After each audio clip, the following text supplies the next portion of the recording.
top on Sporty FM. You are listening to us live on Sporty 106.1 MHz in Accra, 102.5 in Takrady, the Oil City, and 91.3 in Kumasi. My name is Rondo. You can also call me Ron DZ.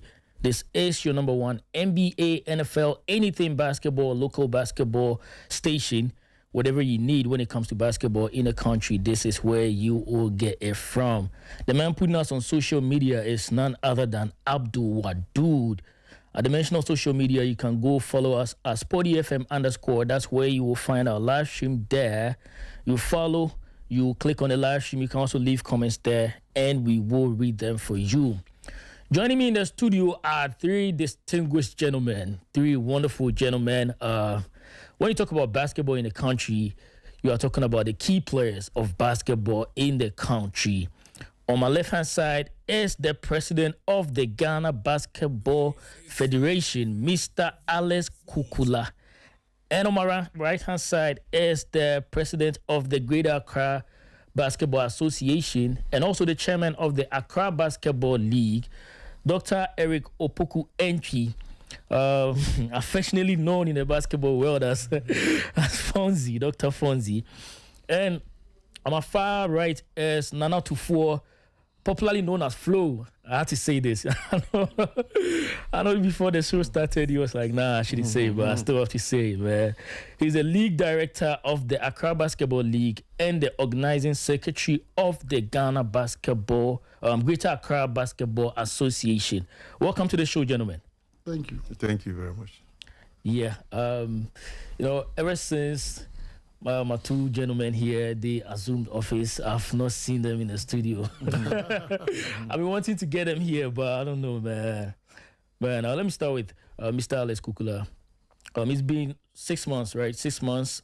A little over. Yeah, a little over 6 months since you assumed office. How has it been so far?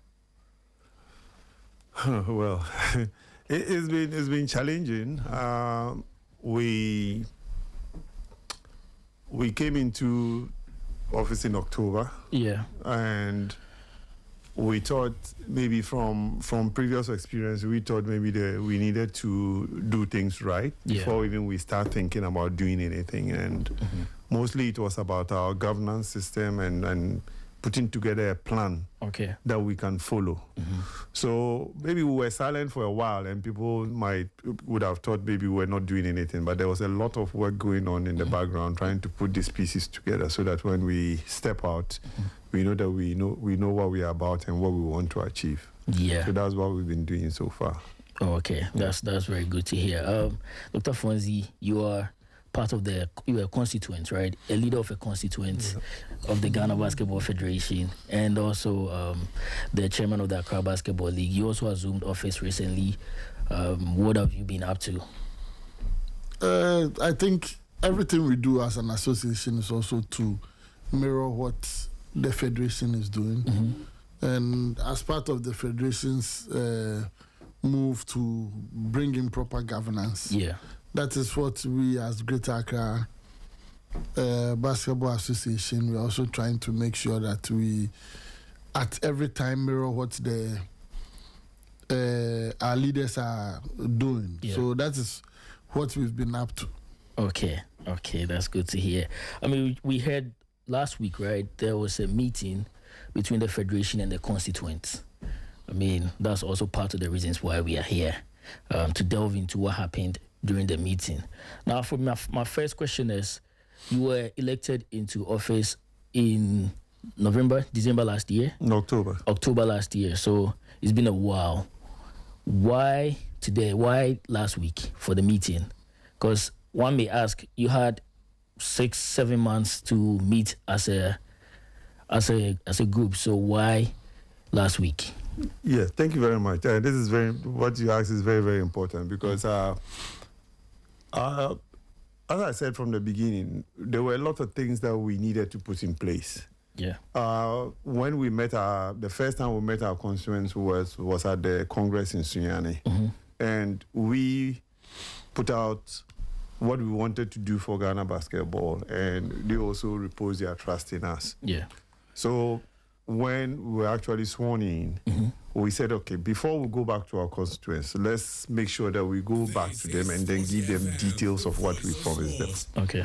And I mean, that takes a little bit of time, especially even in our transition. It took us almost about 3 months before we had a full, even at some point we had to just let it go, just to continue from there, because we didn't have a full, I don't want it to sound like I'm talking about, but I mean, it took us a while before we got complete hold of the federation, because we needed to have a proper handing over from the previous administration to the new one. Though some of us were part of it, but I mean, trust me, we needed to do that so that we could confidently move forward from where we found ourselves. And that took a bit of time. I think it took about three or so months before we could arrive at that point. Then now start putting, because we didn't know if you don't get those handing over done properly, you wouldn't know what is there and what you are supposed to move on with. So as soon as we got that, then we sat down, then we looked at the strategic plan we sold to our constituents and then started building on it. And after we had done that and even engaged them, I mean, this is a formal engagement we had, but trust me, we've had engagements because as soon as we came in, as early as December, we started having programs that all these constituents came in for. We had coaching engagements with Giants of Africa. When it comes to the time for us to enumerate what we've been through, I'll just let you know. But we had engagements with them. But then, as you said, because we've not had this formal sitting that you can call a proper engagement. Before that, we had even sent a lot of communication to them for them to get us feedback on the happenings in the various constituencies so that we could marry them into our strategic plan. Unfortunately, that one also didn't come from most of them. And some responded, but most of them didn't. And it made it a little bit difficult for us. And around this time, we said, no, we just need to hear from them directly. So let's call this meeting. And then let's see, maybe we can get those answers from them directly during that meeting. So that is why we had that meeting, just to have a direct, I wouldn't say confrontation, but a direct contact with our people for them to answer the questions we were trying to, the answers we wanted from them. And then use that to move forward with whatever we wanted to do. So that's why we had that meeting. You've been talking about constituents. Who are the constituents for the uninitiated? Well, our constituents are basically the regions. We use the old regions still. We have the 10 regions, the old 10 administrative regions. So these are our 10 constituents from the regions. Then we have GUSA, that's Ghana University Sports Association, right? Then we have GATUSA, that's Ghana Technical University Sports Association. Then we have Ghana Education Service. Then we have the Security Services Sports Association, that's CESA. Then we have Wheelchair Basketball. Then we have we have the League Clubs Association and the Players Association as constituents, right? And the referees too. So all these professional, what we call technical bodies also have our constituents, but some of them are not voting members. But we have 16 constituents. The ones I mentioned are the main 16 constituents who are the constituents of Ghana Basketball. 10 regions. 10 regions, yes. And I don't know, I've only heard of basketball in Accra and Kumasi and the northern regions. I always wonder, do the other regions, people in other regions, do they play basketball? I know of Sunyani, I know of Central region, Greater Accra region, Ashanti region. I think that's it. Western region, Yes. Volta. Yes.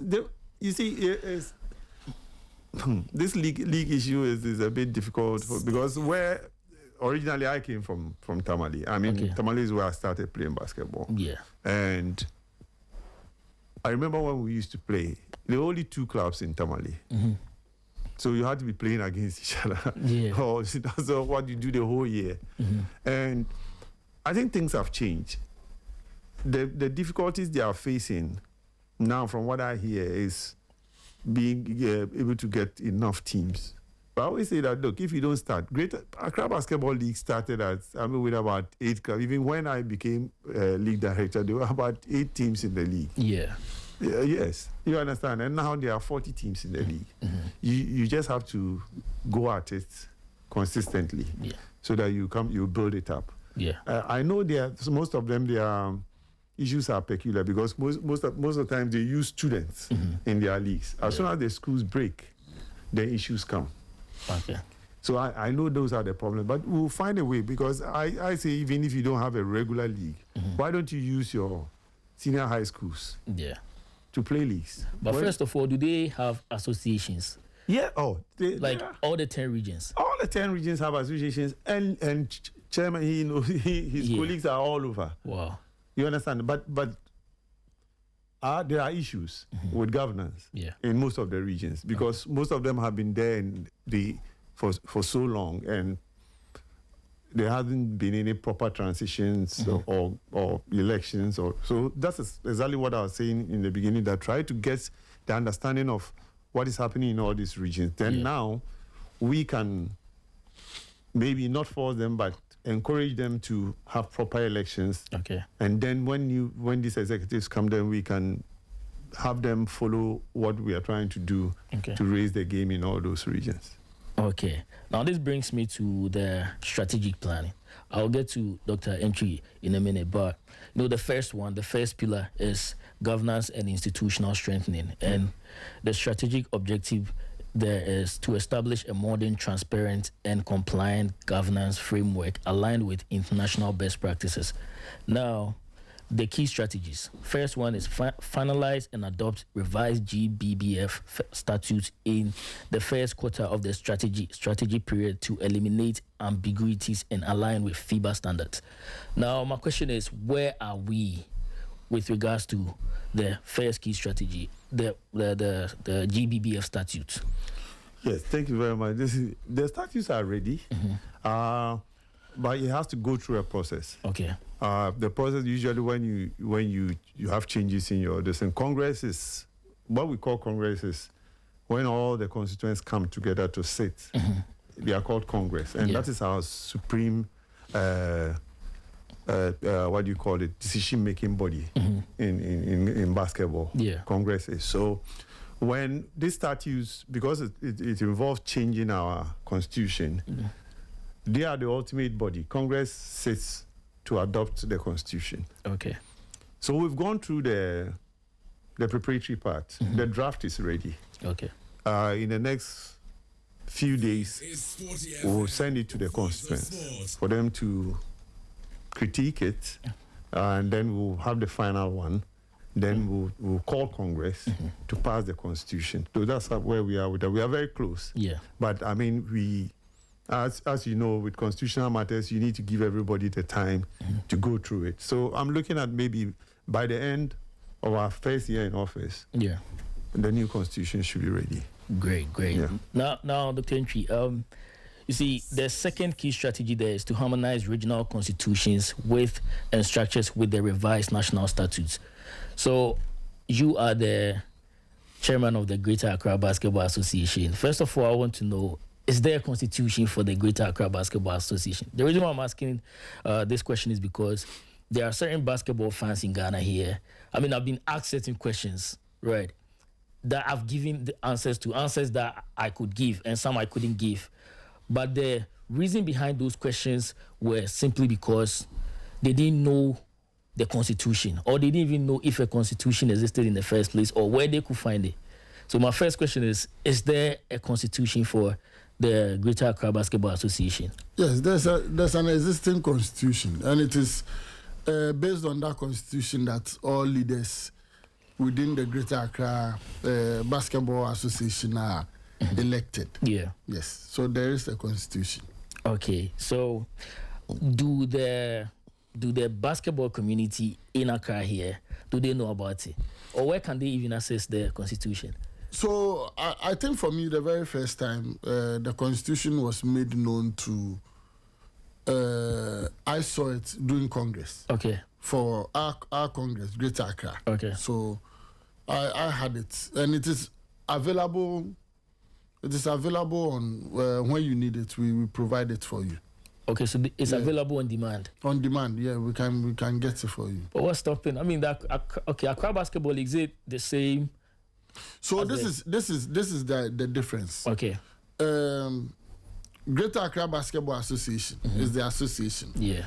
Of which ABL is a product of Greater Accra Basketball Association. Yeah. Of which Junior ABL is a product of the Greater Accra Basketball Association. Yeah. Very soon we are going to start high school basketball together with University of Ghana. Yeah. And that will be a product of Greater Accra Basketball Association. Okay. Basic interco, as you people call it. Yeah. It's the part one that's of held it. in Accra. Yes, in Accra is between Greater Accra Basketball Association and GES. Okay. So it is just unfortunate that ABL has become the face of Greater Accra Basketball Association. Yeah. That doesn't mean that ABL is Greater Accra Basketball Association.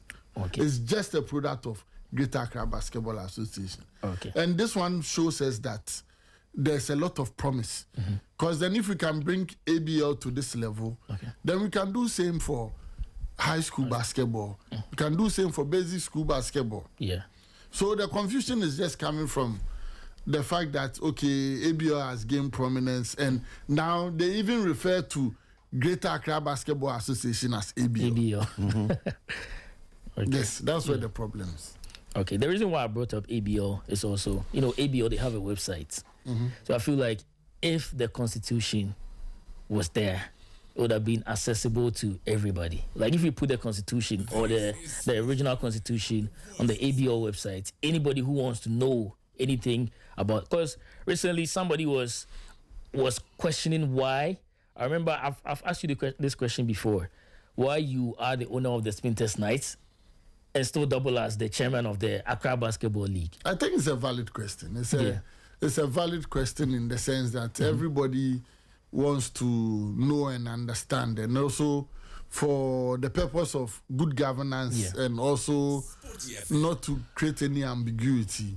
People want to know why, want to ask those questions. Okay. And the world around, if you look at any of these sporting structures, let's take FIFA, for example, or let's even use CAF. Okay. The president of CAF is the owner of Mamelodi Sundowns. And it is just simple. You cannot go and bring, a tomato seller to come and run the operations of basketball. Okay. You need basketball people to run the operations of basketball people. Yeah. Of basketball. So in the Constitution, it mandates that if you are a constituent or you are a team owner, of which, unfortunately, Sprinters Knight is part, you can stand up for elections. And when you go for elections, constituents will vote on it. I didn't do a coup d'etat to bring myself into power. So that is it. And I believe that what the federation is trying to do right now is that he's making sure that all associations mirror the mother constitution. Yeah. Because there are other places where it doesn't mirror what Greater Accra is doing. So we all need to come on the same page. And the reason why you cannot have it on an ABL website is that I know 4 years ago they brought a constitution for us to review. Okay. It didn't pass. It didn't pass. And I know even in Accra Basketball League, in Greater Accra Basketball Association, we also put together a constitutional review committee to review our constitution, because there were confusions about, do you serve a 2-term, do you serve a 4-term? Yeah. Yes. And now the mother federation is saying that, okay, I am going to give you a yardstick for all the regional associations to use. Okay. Upon completion, it will be available on our website. Great. Maybe I should just chip in on this one because, as we said, people ask this question, and you see, when you try, the federation mandates its constituents in their own space to run leagues. The federation doesn't run a league. It is the constituents who own the leagues. Okay.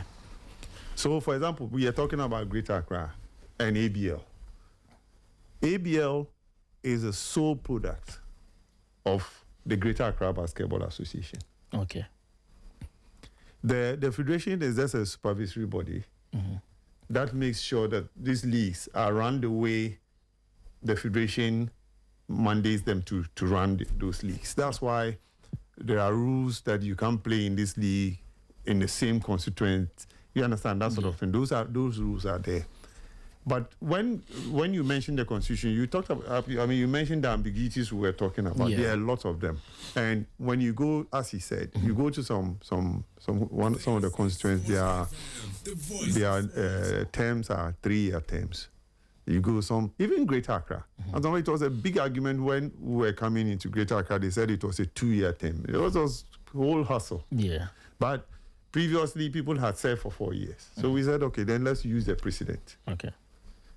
But the federation can't, the statutes that we are bringing out cannot depart from what FIBA has. You understand? So we are also guided by our mother body, which is FIBA. So our constituents cannot also depart from what we put out, as what we accept, because these constituents are also going to accept it as their constitution. Okay. Then now, it sort of cures all these ones we are hearing from the constituents. Because as soon as this one drops in, if you have a 2-year term, you have a 3-year term, all is gone out of the window. Okay. Because straight away you can't have that, because the mother federation has a 4-year term. Okay. So you also mirror that in your list. You could have some things in those individual constitutions that are peculiar to your area of jurisdiction. Let's say Accra. Accra has a I know this. What I'm going to say is that Accra has Accra Tema. Yeah. You understand? Yeah. Greater Accra Basketball Association can decide to, because of the size, the sheer size of Accra Tema and the number of clubs in it, we can decide to divide the leagues into two, do a East and the West League, then come out. They can decide to do that as long as it doesn't depart from what their mandate is. So maybe it is good that they've held on to their constitution until we bring this one out, so that we don't have that back and forth. You wouldn't go to Tamale and see a different thing and go to Ho and see a different thing. You know that everybody is on the same wavelength now, that we have a new mother constitution. Great. So are the leaders of the how do you call it, the associations in other regions involved in drafting this constitution? Yes. The draft, it's the body that was chosen to draft was from the constituents. They put the draft together, though we have somebody who is leading. But then the draft will go back to them. Okay. And when they look and they don't like something, it goes to a vote. And then we either accept it or we don't. So, it will go to them for a month or so for them to look at it and bring their constitution, maybe add to this or take this one away. We will all look at it together. Then we accept it. Congress will sit and accept the constitution. Then we all know that this is what we are governed by.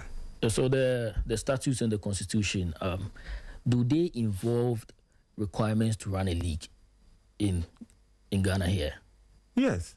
Because if you look at the leagues across the country, I've seen the league they play in Takoradi, I've seen the league they play in Kumasi, and the league they play in Accra. It looks like they all follow different rules or different requirements. You get me? And not to remind us of our pain, but just recently we lost a very bright young man, Michael Arhin. And after his death, we all saw what happened, what ensued. People were blaming this, people were blaming this. We should have had this, we should have had this. So were all these things put into consideration before drafting it? No, you see, league formats are not statutory things. Okay. League formats are guidelines. They are guidelines, even from FIBA. FIBA, yeah. You understand? So what we don't have in our constitution, we defer to FIBA. Okay. So there are ways, even in FIBA, it tells you how to run leagues. Yeah. League formats, how to score leagues. It's all there in the FIBA statutes. Okay. So that is what we all fall on. I get your concern about, or maybe your view about how leagues are run in the various regions. I understand. Some people do running times, some people play. You understand? We get all that. But you see, we need to start from somewhere.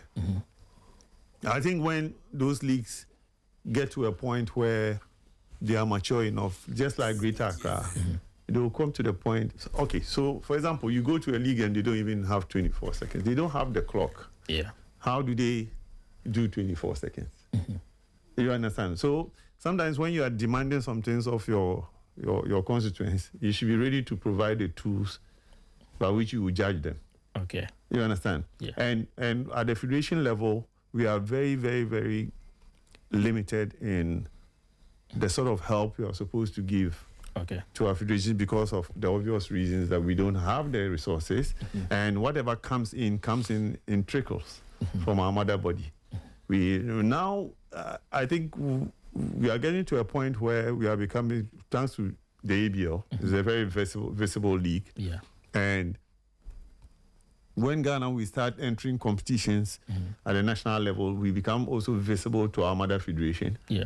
And then they will start pumping more things to us. Because if you heard the recent referee scores we had, for a very long time, for I think 20 years, we did not have a referee scores. Wow. Yes.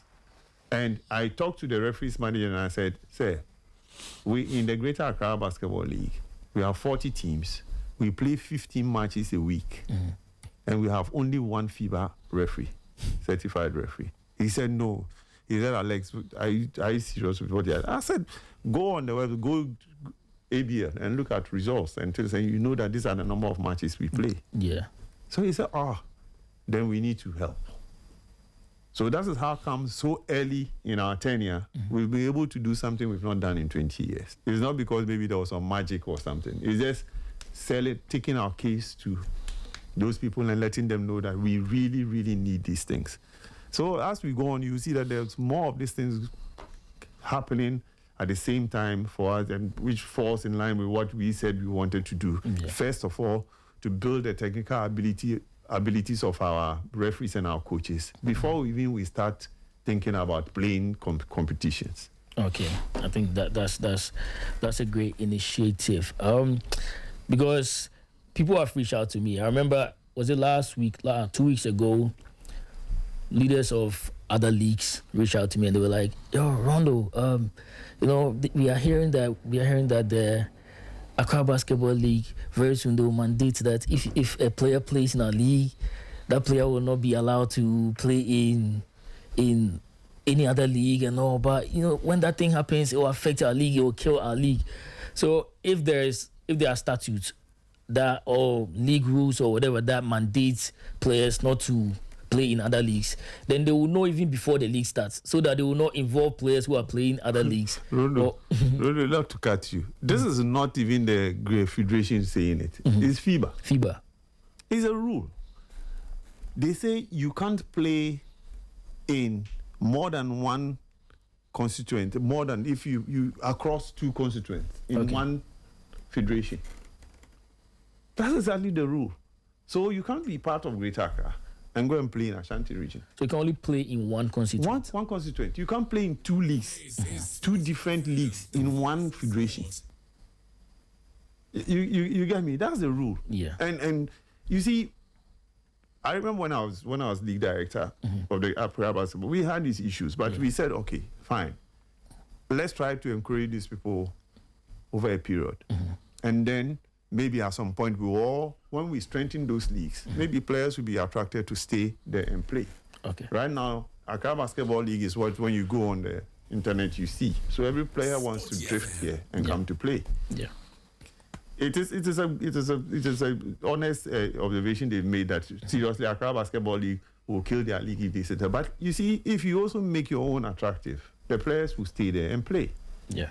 Especially when what Greater Accra is doing, I think Ashanti, in our meeting, we heard all of them saying that they are going to encourage the high school basketball and run high school basketball in their regions. That is a production line.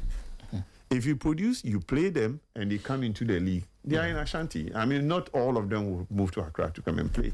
Yeah. And maybe now you start having a very strong league in Ashanti region, which will come and challenge Accra when we start doing our national club championships. We bring it back again. You understand? Yeah. We had difficulties in bringing these club championships because the leagues are not played according to the rules, the proper rules. Yeah. You understand? So if you say a champion of Volta or a champion coming to play against the champion of Greater Accra, and you select only one team from Greater Accra, it sort of takes everybody back because you can say this league is stronger. Okay. You understand? Yeah. So you can't have somebody, maybe the third or fourth team can even beat the champion of the other leagues. Yeah. You get what I'm saying? I mean, I'm not saying but this is my view of it. It can happen. So we should try and build all the leagues and let them play the right way. Yeah. Before we start thinking of putting these smaller teams, though it's good for the exposure, but you bring them now to come and play against a Task or a Spintex or a Coastal or a Ghana Army. Yeah. They are not in the same league. I mean, not for want of a better word, they are not on the same standard. Yeah. Sort of. So we should encourage them to also build their structures well for their players to stay and play. Yeah. Because I've had the opportunity of talking to some of these players. I had some of them when I led, two of them from Kumasi, who I led to the U18 championship in the Senate. I said, my brothers, do you know how risky it is that you come and play, then immediately after the match, you go to Circle and sit in a VIP deep in the night, you are traveling back. Everybody is on the edge. We don't even know whether when you get there, you have gotten home safely, that sort of thing. I think it's just too much on you. So stay. And one of them, listen, this year he hasn't come to, I don't want to mention it, but I've not seen him in Accra Basketball League. And he's playing in Kumasi. Yeah. And I say, stay there. You are a national star. You are a U18 player. Stay there and play and big yourself up and big your team up. You understand? Then we all build it up that way. Maybe some of them feel like if they play in leagues outside of Accra, when it comes to national events or let's say national teams, they will not be recognized. But the boy is a member of the U18 team. We went to go. He wore the national colours and played for Ghana. But if you look at the ratio, but he wasn't playing in Accra. No, he was playing in Kumasi. Yes. Yeah. Well, if you look at the number of players who usually get called for these tournaments or these national team events, the majority of them play in Accra. So for a player who plays in, let's say, Takrady, I just found out that there are regions, the other regions aside of Kumasi, Ashanti region, Greater Accra, let's see, all the other regions. I just found out that they play basketball there. So for someone who play basketball in, let's say, Western region, but not in mainland Takrady, someone who play basketball there, maybe you feel like he has to come to Accra. Mostly the leagues are in the capital towns.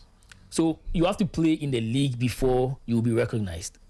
Yes, because that's the only place somebody can go and see you play. But right now, in the Takrady Basketball League, for example, if we are calling basketball players, let's be fair here. If we are calling basketball players, I don't think we will look at the Takrady Basketball League. I don't agree. No, we just did an exercise today. There were players from Western region. More than one? But you see, with the exercise that we even did, we were picking people who play 3x3. Yeah. They are registered, they have a profile, and that one also counts to your ranking. Yeah. So if you are not registered, you don't have a profile, and you say you play basketball in Takrady or Western region, to what end? Because when FIBA is seeding teams to put them in groups, he is not looking at the fact that you play 3x3 in Ghana. No. Are you registered? Okay. Are you do you have like do you have ranking? If not, and this is national team level, so we should take things serious. Yeah, but I'm not only talking about the 3x3. Yeah. Let's see U18, like you mentioned, a U16. Whenever they are going to play, right? You look at the ratio, the number of players who come, who are called. We had like about 4 from Kumasi. Kumasi, we had 1 from Sunyani. Mm-hmm. You understand? So about U18, we have about 5 out of them coming from outside. Outside, okay. Yeah. So you see, when you are selecting a team, so I think you were not around when we did the Jordan Wura camp. You were there? Yeah. So we invited everybody. And even for those who came out of town, we even gave them place to sleep and we gave them food. Yeah. Just for them to also come and participate so that this sort of thing won't come up that people from from somewhere didn't get the chance. I don't know whether my point was, but we weren't playing even a league in Tamale. Okay. If you are a good player somehow, if there's a competition, a coach will see. You understand? From Tamale, I came and played in a inter-regionals or something. Yeah. And that time it was inter-regional. We were beaten mercilessly. But I was called on the side and my name was put on the paper before I realized they had called me to come into a national under-20 team. Okay. You understand? So when we want to do 5x5 is a bit peculiar. When we are going to select, it will not be limited like this. That one, there has to be a competition. Yeah.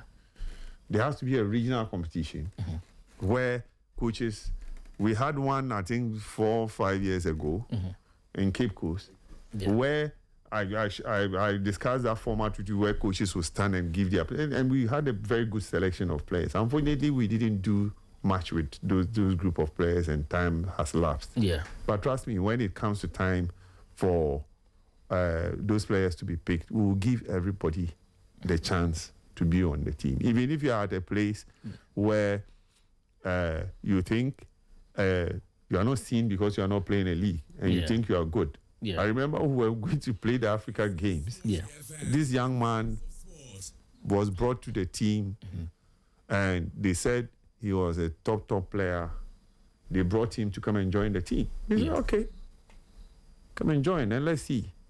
He himself, when they ran about 2 times, he told them that, look, he's not at this level. He wants to come and learn from them. We said, no, you can't learn here. This is a national team. Yeah. You understand? Yeah. So the guy himself found his level there.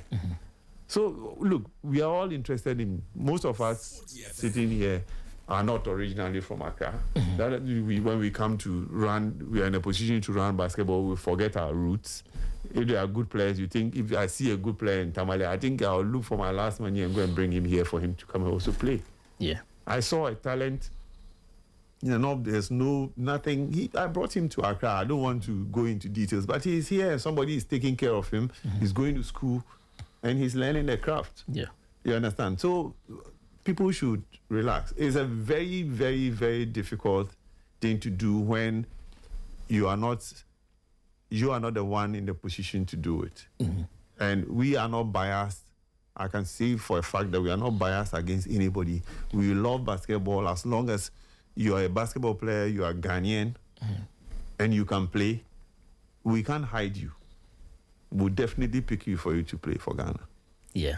I mean, if you're a basketball player and you're listening, Wes, it came out of the horse's own mouth. Wow. Now we have 2 horses here, so they've all said it. So wherever you play basketball, you will be noticed.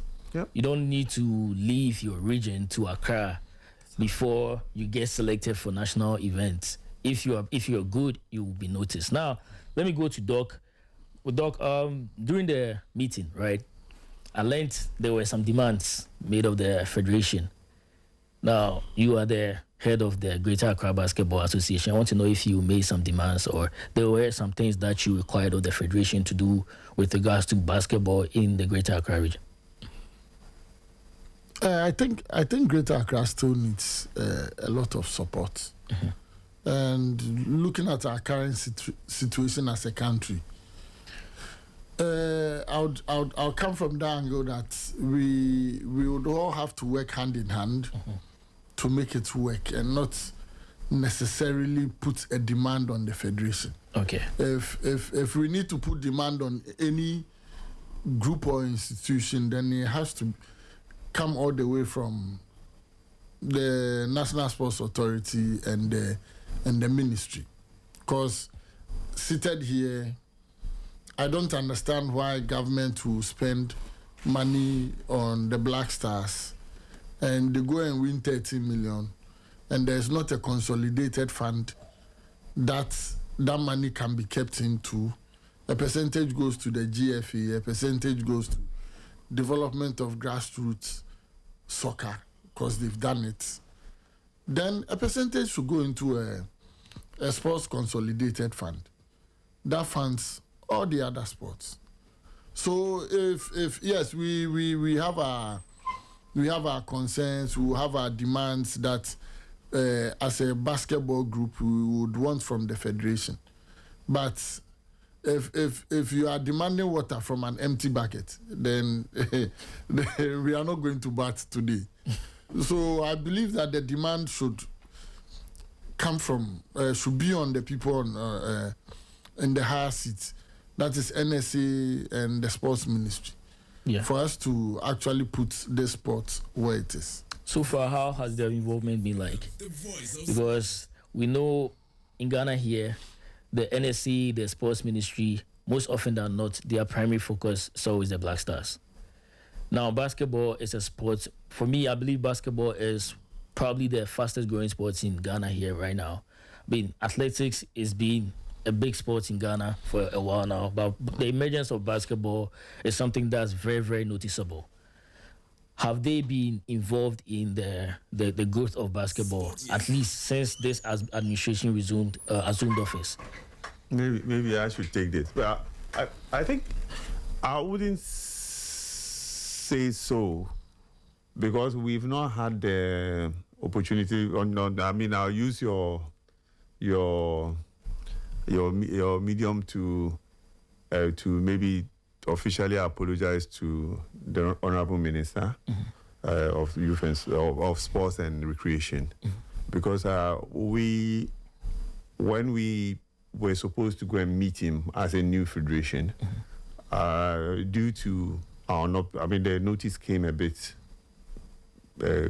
quick on us, and we're not available to meet the minister because most of us were out of town, and since then we've not had the opportunity to meet him. But we are working towards meeting him to put our plans in place, because there are some things that even if the ministry is not even going to give financial help, it will give the administrative help, and then you need the sports ministry to run some programs, especially when they are international. Okay. So we are working towards at least meeting the minister. We can't judge but what has happened before is that, like he mentioned, everything is so much football focused. And I agree completely with Fonzie when he says that whenever the Black Stars go and they bring something, some should touch the other sports, because when Black Stars there's a major tournament and any other sport, you go there, they will tell all the money is gone because Black Stars have taken. That means they've taken part of our money too. Yeah. As a different federation, they've taken some of, because what was supposed to come to all of us in bits and pieces is been lumped together and given to one sport. Yeah. So if they go and win something, they shouldn't claim the whole thing. Now that we have the sports fund, maybe any competition, they should even just put it across there. Any team that is supported, any sport that is supported to go and win any prize money, a percentage of it should go into the sports fund to benefit all other sports. Yeah. And I think that would be fair, because for some of our federations, what we are asking for is a drop in the bucket when you compare what is spent on the Black Stars. You understand? We are not asking for the millions. I remember when we went for the U18, at the border we sat there, we ate Indomie, we went and played. You get me? The players ate Indomie, and I don't think Black Star players would eat Indomie. But we are not asking for much, but the basics. Yeah. You understand? Right now we have Africa Cup to go to in Madagascar. For the first time, Ghana is going to appear in that tournament. A national basketball team. Yes, and the 3x3 team. Yes, that's our national team. That's what the exercise we did today. That's our national 3x3 team that is going to Madagascar for the first time. And trust me, we will need all the help we can get to go. Though this is even a small a group, because 3x3 takes only 4 players, and then maybe 1 or 2 additional just for this and plus 2 officials or something. So at most a group of 8 people to go for such tournaments, and it is not easy. You understand? So these are the little things to raise us. They need to support us in all those things for us, because people ask why is Ghana not in the Commonwealth Games? If you don't go and play these tournaments, you will not be ranked. So Commonwealth Games, somebody asked, why is Ghana not? And I said, Ghana, the whole of Africa was given 2 teams. So they just looked at the ranking, the top 2, go and play Commonwealth Games. Top 2 Commonwealth countries. We were lucky because it didn't affect Madagascar and co, because this is Commonwealth. Yeah. We were 3rd on the list, though we only played Africa Games. You understand? So if we had gone for this tournament, if we don't continue, we don't put our heads in there, and it comes to these tournaments, we will not feature, and people will keep on wondering why Ghana is not represented when these things happen. It's not as easy as that. Look, it's very, very difficult. And I think whenever we get the chance to meet the minister, we will put our case before. At least we have a comprehensive proposal for our 4-year term.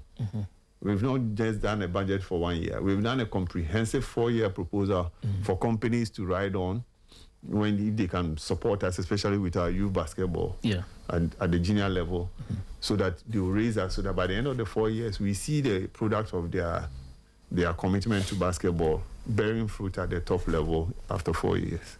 Great. Now, Dr. Fonzie, like Mr. Kukula said, they will present their proposal to the sports minister, right? But here's my question. Will it involve, let's say, the leagues? Because the leagues, I believe, the Greater Basketball Association, like he said, it's a federation. They're an independent entity, even though they have a central government.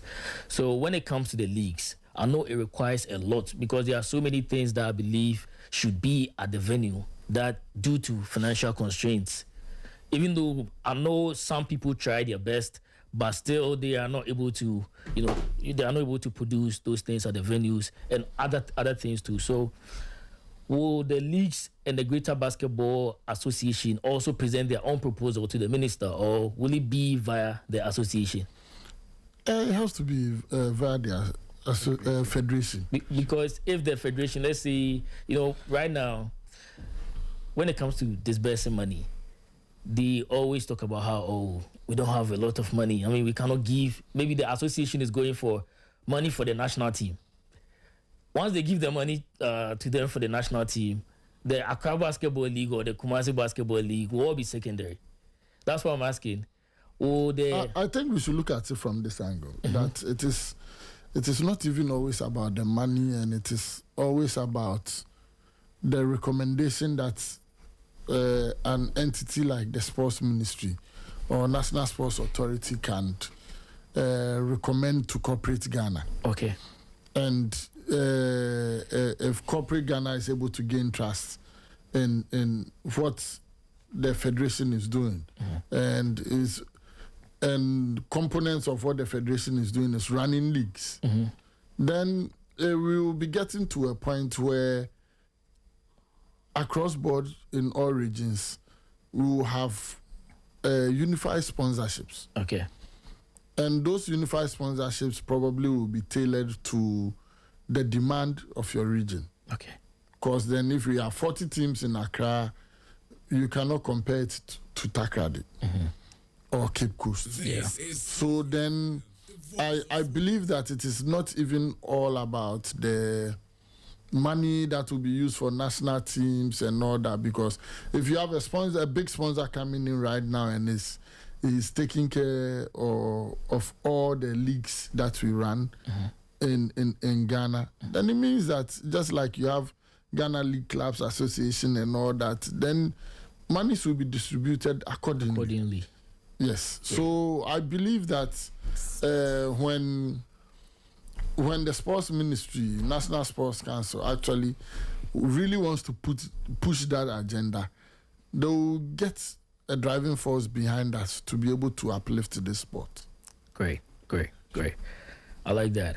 Now let's move straight to the exercise that happened today. I know a lot of people listening, they've been waiting to hear us talk about it. 23 players were called to take part in an exercise. Like Mr. Kukula said, we'll be participating in the Africa Cup in Madagascar in December. So 23 players were called to justify their inclusion, basically. And some people did not see their names there. Some people did not see the names of their siblings there. The names of their uncles, their favorite players there. So my first question to Mr. Kukula is, what went through the selection process? Okay, so this is very simple. 3x3 is a specialized version of basketball that is being played all over the world now. So the way it is run is not like so in 5x5 it is a team. In 3x3 it's also a team, but it's individuals who gather points. As individuals, when you play, you step in there and play. You play a match, you win, and maybe you score 10 points. They have a system of giving you points. And then so when you go to the back end of the 3x3, this thing, you see Rondo has 400 and something points. He's the number 1 ranked player in Ghana, that sort of thing. And before even you play any recognized 3x3, you should have a profile. A profile is like your biodata, sort of, is there. It's registered. So you are registered as a 3x, just like tennis, individual sports. So you have tennis, you go there, you see number 1 tennis player in women is this, it's played this, number of matches, it's won this, that sort of thing. Those are the profiles that are there. And in this Africa Cup competition, any player that Ghana is going to present must have a profile. It's a requirement. It's a requirement. I'll send it to you, and you put it out there for people to see. So it's not like we are making it up. It's a requirement that all those people must have profiles and have. Obviously, if you have a profile, you must have ranking points. That's what it means. So, not to catch you. I remember was it 4 years ago when we went to FASU in South Africa? University of Cape Coast was ranked the least because Amoto's profile was James Amoto, and in his passport it was James Kofi Amoto. So they said it's not the same person. So UCC then was ranked with 0 points because as at the time we were registering all of them, Amoto, Fred, Bawa, and Kabu had no points. This is 40 FM, the voice of... And we were playing against Egyptians who had one player amassing almost about 194,000 points. And if you go on to the event maker of 3x3 right now, I can check for a 5th edition of FASU that we played in. He has everybody's ranking there. It doesn't erase. The unfortunate thing we have in the country is that we don't organize a lot of 3x3s. The 3x3s that we organize to doesn't meet a certain standard. The prize money involved is inclusive. The level of competition, the group of people who are coming in to play. I believe the highest 3x3 that we've played that's really ranked was the one that we played in the University of Ghana. That's Iconics one. Yes. So now Ghanaians can go online and go and check any of the people that they were wondering why they weren't selected and why this person wasn't selected. They can put their names in the 3x3 event maker and check if they saw Kweku Ofosu. So if you want to understand why Kweku Ofosu was not selected, when you put his name there and the profile doesn't show, it has answered your question. When you put his name there and it shows but doesn't have any ranking, I can go right now and use the current FASU that we played, and let's see University of, because I'm on the 3x3 event maker. Okay.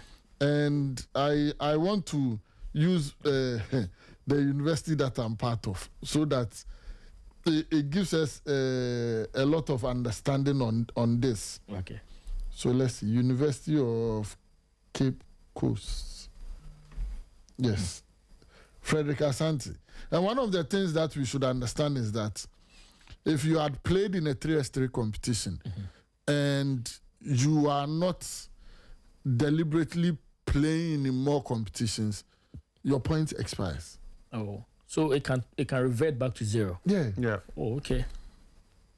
Yeah, it goes back to zero. Fred has 794 points. Okay. The world, he's ranked 10,279th. Nationally in Ghana, he's ranked 13th. Okay. So when you go online and you check the event maker and you want to know why somebody wasn't selected, the event maker will not lie. It will tell you everything. Samuel Apia, that is, we all call him Owusu. Okay. When you go in there and you click on his name, it will also give you same. So let's see this 3x3. We had one guy who played with Fred. He's from Uganda. Marvin Jesse Okurut. Okay. He has 55,243 points from Uganda. Nationally, he's ranked 3rd. In the world, he's ranked 532nd. Okay. So all these things form part of the criteria. And it was not just we going to pick people out of nowhere. So did we go strictly according to the ranking? The ranking plays part.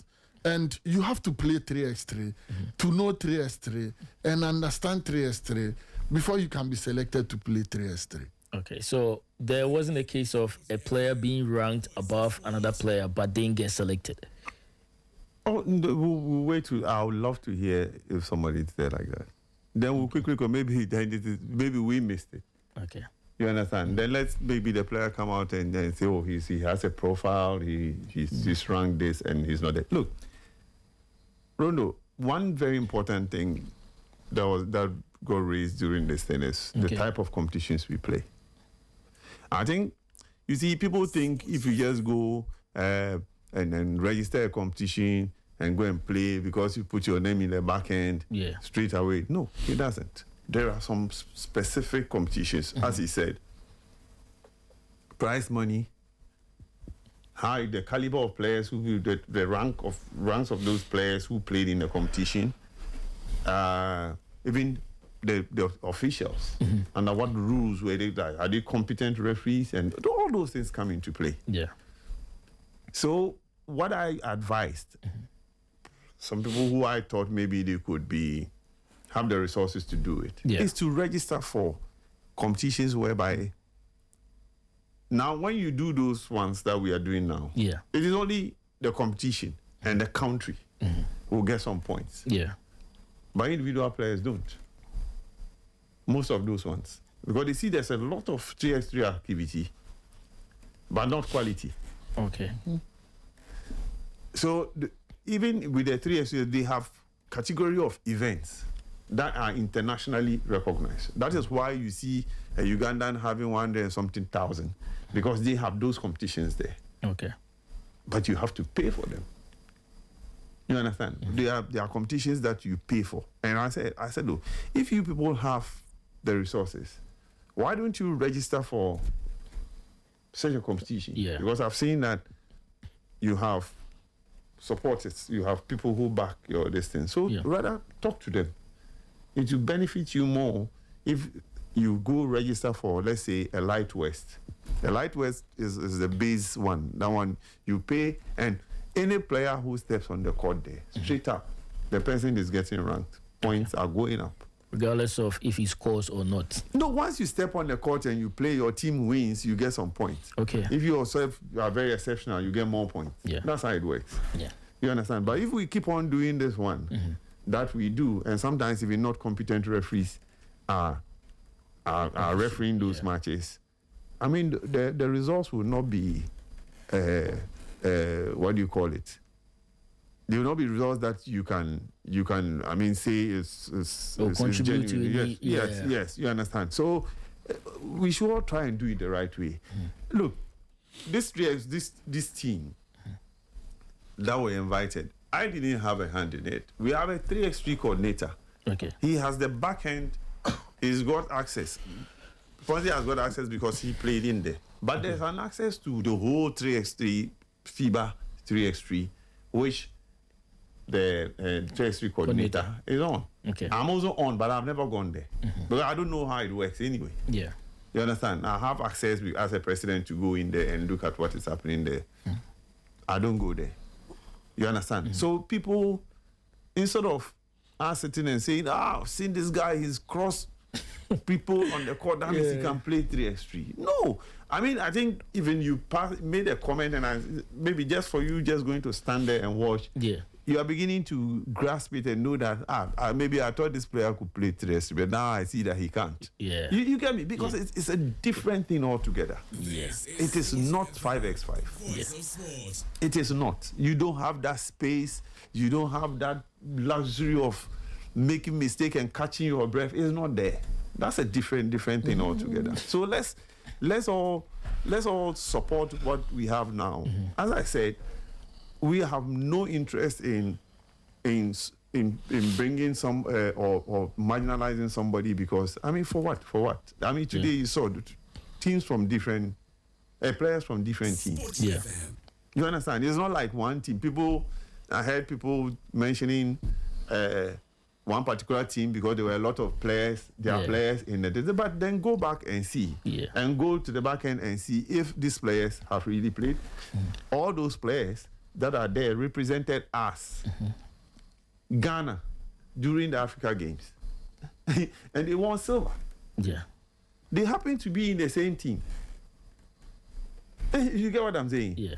When you go to University of Cape Coast, they've been to FASU, and all those same group of players, they happen to be in the same team. You go to University of Ghana, they also went to competitions at that high level. Yeah.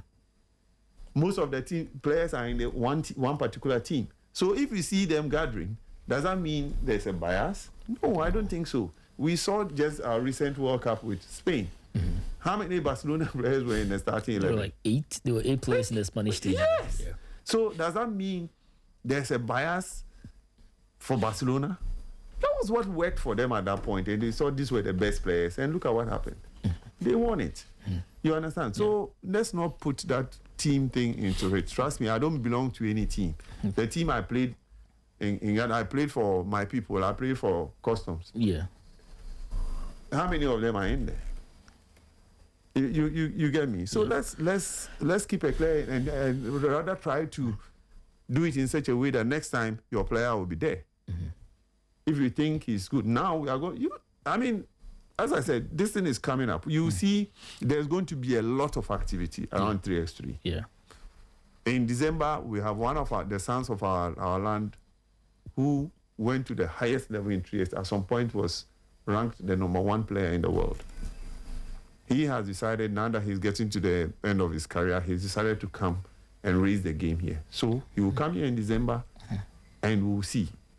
In September, we are getting the French national team coach is coming to work out with these players, and even increase the level of our coaches too, who are on the line, to give them some tips on how to coach 3x3. We've never even had a 3x3 coaching course before. But people play 3x3. Yeah. Trust me, it's not the best. If you go, you will see technically that this is not even so. When during the Africa Games, you saw the Burkina and those boys. You see how they played at 3x3. You see this is plan. We use pure talent, and fortunately, we had players who had the exposure. That was what helped us. Yeah. And you saw how our girls suffered because they hadn't done the same level of competition as the boys. So let's keep cool heads. Yeah. Nobody is being biased. We just trying to build something. This is an opportunity we've got that we are trying to go. And for people who think it was a one-team thing, I'm telling you for a fact, like as I mentioned to the players today, a team owner paid for the registration. Oh. Yes. Of the team, of the Ghana national team? Yes, the registration to go for the Africa Cup. Whoa. It is Wendell of Coastal who paid for us. This is You get me? So people shouldn't, how many Coastal players did you see there? Just because it's their owner who paid. So it doesn't work like that. We all know where we want to go. If it's the best players, all of them are in to do magic, let's go and bring them and they will play for Ghana. When they wear that jersey, there's no more to do magic. It is a red, gold, and green. So, Alex, the 3x3 event maker allows you to search for players. And when you search for players, even the country, you search for Ghana, and it gives you how the players are ranked. As it stands now, Henry has 1,049 points. And so Henry is the number 1 ranked player in Ghana right now? Locally, yes. Okay. Then Junior Patrick, 972. Elvis Pobisian, 878. Benjamin Omari, 866.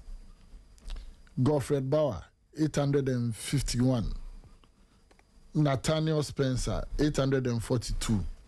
Frederick Educhum, 794. Abdulaziz Yakubu, 705. Of which all these people belong to a particular group. Team. Spintex Knights. But they've put in the work. But they put in the work. Put Spintex 9 too. Yes, it's Ghana. It's Ghana flag. When you go in there, it's Ghana flag. Okay, they belong to a particular group according to the event. It is here, no, right they just rank them individually. It's Ghana flag, all there. Individually. Yeah. But here we know that they are from one team. Then you come here and you see Jonathan Ebonadel, 547. Orlando, Emmanuel Rondo Mensah, 545. Waimela, Eugene Yabua Kodia, 543. And consistently, when you organize 3x3, these are the people that are showing up. Okay. You have Jonathan Doku, he's with SEPS, 510. Issa Raouf with police, 482. So I don't understand. Us. Are these not the players on the list? Yes, majority of those players are on the list, but I didn't see Issa Raouf and Orlando. Yeah, I didn't see them here. So yes, that brings me to my next question. Were there positional requirements? Because obviously, let's say in football, right, a player could be ranked above another player. But if I need a goalkeeper could be ranked above a midfielder, especially when you look at the Ballon d'Or. A goalkeeper could finish, let's see, 10th, and a midfielder could finish 20th. But on a team, you only need one goalkeeper. Yeah. So a goalkeeper who finishes 10th, maybe another goalkeeper finished second or fourth. True. So they will select that goalkeeper and leave the other goalkeeper. But the midfielder who finished 20th will be selected over the goalkeeper who finished 10th. So that brings me to this question. Was there any positional requirement? No, this will come from when we start having, like, whittling the players down. I think this is the bulk we thought they are on the team. Look, so, for example, today when we will finish there, we've decided there's some brothers and sisters from Kumasi couldn't make it. Okay. So we decided that we are going to do the exercise again. You understand? Next week, Saturday, to give them the chance for whatever reason they didn't come. You see, another issue that came up, and I think some people keep on mentioning that we become so reliant on people to do things for us that even when you are called into the people are expecting that just because he is in Kumasi or something, you should pay for him to come. You understand? For now, that's difficult because you are not yet. This is a call up. I mean, it's a justifier. If we don't have the resources to do that for people. So for now, at least you know where you want to be. If you think you're a very good player and you've been selected from wherever you're coming from, at least look within your place and talk to your people for them to help you come. When you come and maybe you reach here and you after the exercise and you say, oh, meet people and say, oh, Charlie, Rondo, things hard, I can't even go back. People will put things together for you. We are all sacrificing to be where we are. It's not like there's some money sitting there where we are using it to do things. So when these things come, these challenges, we know they are real. I know people face these real challenges, but they should look at it, look at the bigger picture. That this is something that the whole Ghana, yes, I'm one of the 24 or 23 people who have been called up to come and justify my inclusion. That should spur you on to look for whatever resources you need to get yourself here for us to do this exercise and then ultimately select it. You see, can you imagine what will happen when we whittle it down to 4? No, I think when these 4 of us sitting here, we do our 4 for 4, we have different 4s.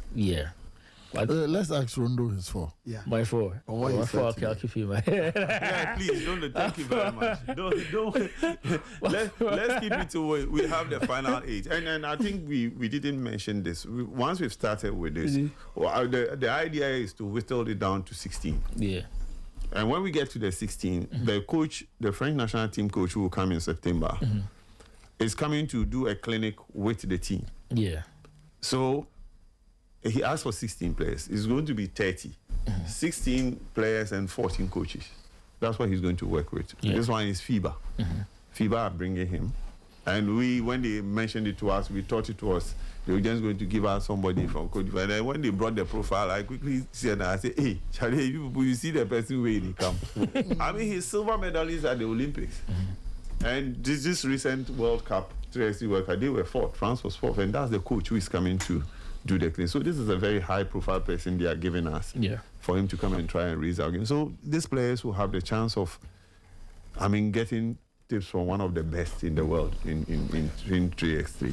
So people shouldn't take it like it's a joke. We are getting somewhere. Let's try and build upon what we have now and see where we'll go with it. And I trust we have the talent. I trust seriously that what I saw in the Africa Games. That's why we keep on insisting that, look, our pathways with the senior players, we should think more of the 3x3 than rushing into 5x5 at the senior level, because we can't be competitive as the 3x3 at the senior level with 5x5. I'll move on to the foreign players, but before I move on to the foreign players, Doc mentioned Issa Raouf. Raouf is a very good player. He has also taken part in 3x3 competitions. Who is Issa? He plays for Police. He plays for Police, right? Issa Raouf. And Police. The boy from my end. Air Force 2 Police. He plays for Police. So he's ranked. He's ranked and he is a guard. But his name is not part of the list. So for somebody like that, he would want to know why his name didn't appear on the list. That's why I've been asking about the positional requirements, because maybe we needed this number of guards, so we couldn't add you to the list. Maybe we needed this number of forwards, so we couldn't add you to the list. Rondo, unfortunately, when you are doing such call-ups, you cannot call the strikers in Ghana to come and play that position. So when call-ups like this comes up, I don't think it's because somebody is being sidelined or somebody is being preferred over the other person.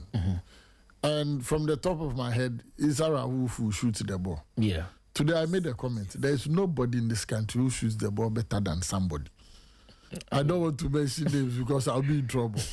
Yes. And when we start calling a spade in this country, we will save ourselves a lot of hassle. So 24 has been called up. Maybe today you are not part. Next year you can be part. That is how it works. I get it. Like, that's why I use the goalkeeper Ballon d'Or analogy. If we need one goalkeeper, we cannot call 2 goalkeepers. And this also explains that we didn't just use the ranking, even though it played a role in it. Yeah. But after the ranking, other things also went through the selection process. Now, you mentioned the 3x3 coordinator. Was he the only one who selected the players? No, so as I mentioned earlier, the 3x3 coordinator has access to the back end that most people don't have. So so let me just put this whole thing out there right now. Yeah. Our plan originally, if we wanted to be fair, I mean in quotes, was to do a national competition. Okay. 3x3 competition to select players. Can we do it? No. Because we just don't have the resources to do it. This is what we think is the surest way, I mean, the fastest and the cheapest way. Okay. I mean, now all these things are coming up. But as I said, just as how we saw Black Stars going to when they mentioned the 26-man squad, we all thought about 100 more players who could have been in the 26. Okay. You understand? And how does 100 go into 26? That's something that happens in sports. And as you said, maybe as we go along, people would begin to understand that at the position you play right now, you might be good, but there are 4 more people who are better than you at that position. Yeah. You understand? So if they are called, there are positions in 3x3 too. You can have maybe just one sport shooter that they choose. Yeah. Then the rest are those who can go in and who can also shoot. Almost everybody is a 2 or 3-way player.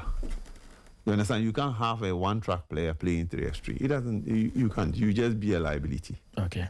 So those are considerations that they take. I'm not saying that was what happened, but I'm saying that look, there are a lot of considerations that go into selection of players. We might miss some. We might make. I mean, as I said, even football, who had all the resources, they still make those selections, and people still say no, that's not the best. Okay. Yes, we accept that. Somebody might be missed because of the limited resources we have. We might miss some people. Maybe there might be some very good players sitting in Bufudia who don't even have a league, who could be the best in the country. But we missed him for obvious reasons. He doesn't play in 3x3 competitions. Even if he plays, there are people who are better than him, sort of. Yeah. So it's a beginning. Let's all take it as it is right now and try to bet as we go along. We'll make it better, obviously, because when coaches are trained, more trained now, they'll bring up more players, and then we'll have a bigger pool to choose from. Yeah. I just received a message from Aminu. He plays basketball in Germany, a Ghanaian basketball player. And he's telling me to ask you how they can access the list. He means the ranking. The 3x3 ranking. Oh, so you just go online. You go online, play.fiba3x3.com. Okay. When you go in there, you go for players or events. It will show you all the events that are available. If you go to players, you see all the players. So if you go to the players, then in the search column, you look for Ghana. Ghana, okay. Yes. And okay, so it's accessible to everybody. Everybody. Yes, so that one is on the Okay. Which Aminu is this? Aminu, I used to play for Legon. Yeah, University of Ghana. I just laugh. Aminu. Oh, I played for UG when they won the UPAC. Oh, we know Aminu. Yeah. We know Aminu. We play for UG. Yeah. I just want to make sure that he's the one who is talking. At the mention of Aminu, the list had no foreign-based player. And the moment the list dropped, I received messages from some foreign-based players too, asking me what went through the selection process, obviously, and you've explained it. But why wasn't any foreign-based player considered for this tournament? Because maybe the foreign-based players, we didn't, for reasons of lack of resources, we didn't even go to foreign-based. Okay. We thought this is the beginning. We are doing local, and foreign-based players come at a cost. If you invite a foreign-based player, he's coming from outside, he's supposed to come and he's supposed to house the person. We don't have those resources now to do those things. Okay. But if we have any player out there who is playing 3x3 and ranked in the world and he thinks he can help Ghana, he should reach out. Why not? Yeah, because he should reach out to us, and if you come and add to what we have, why not? Because right now, trust me, we can't buy a ticket for somebody to fly from the US or fly from Germany or something to come and play for Ghana. We don't have that money. Yeah. We are even thinking of how to get the money to send these 4 players from here. Yeah. Because there's this guy, Abdul Rahim. I believe he is one of the highest ranked players in Germany. I stand to be corrected. He's Ghanaian. So he plays 3x3 across Germany. Okay. So when he saw it, he just hit me up like, Does he play with a Ghanaian passport or a German passport? oh, for me, let me see. He once he tested me, it was like he's always wanted to play so for you his see, country. these are some of the when you go into like the FIBA internal rules and all that, for somebody to be able to play in a national team, Yeah. it means he has not used this.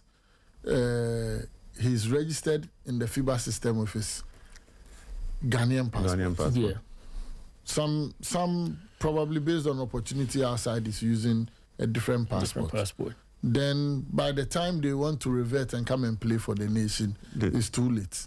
So probably you can quiz him on that. You can quiz him on that because a lot of people will jump to the offer to play for Ghana. Yeah. Then last minute it brings a lot of I mean, it concerns. reminds me of the Jan Chubosiako. It's very unfortunate. Yeah, very unfortunate. I believe also with that too, as a young and learning club, we're also learning. And when we go through these experiences, it will let you sit down and read. Yeah. Yeah, and learn and have understanding. So that is the angle I'm also coming from, based on the experience that I've had. Okay. Even with you see, even with 3x3, they are even more stricter because it's a very loose area, people, and they even give this time, the time span where you must have a valid passport of the country you are going to play for. So it's not like you just produce a Ghanaian passport right now, you can go and play. No. But if you might have had that passport to have been issued at some particular point in time. But if you have a dual passport, like you have a Ghanaian and that which passport is registered in the FIBA system? In the FIBA system. Oh, okay. Which one did you use? Oh, okay. So you ask them if they use Ghanaian passports and they are around, they should show us where they are, because the flag they'll put the flag by you. They don't put you. It's a flag that will come there. You get me? They'll put the flag by your name, just as how we saw with this one. Yeah. So it will be the gun. If you have that sort of this, then please reach out. Yeah. And one other issue that they raised is, you see, just like how the list came out, nobody knew about it. So let's say if I knew that the list was going to come out in 2 weeks' time, then I'll start preparing for something. But our communication system, with regards to putting out information like this, I feel like most often than not, it's usually delayed. Because if we all know, if let's say a foreign-based player knows that Ghana, we are about to take part in a competition like the 3x3 competition in Madagascar, that person could actually reach out himself way before a list like Rondo, that. I'm not cutting you. I think Abdul Rahim has a profile on the 3x3. Okay. He has the Ghanaian flag by him. Abdul Rahim, male, 20 years, 5'11". He's ranked number 1 in Ghana. Number 1 in Ghana, Yes, he's ranked number 1 in Ghana, 3,837th in the world. Yeah. He has played a couple of competitions. Yeah. I might sound a bit controversial, but I always come from the angle that we always have to grow made in Ghana talent. Okay.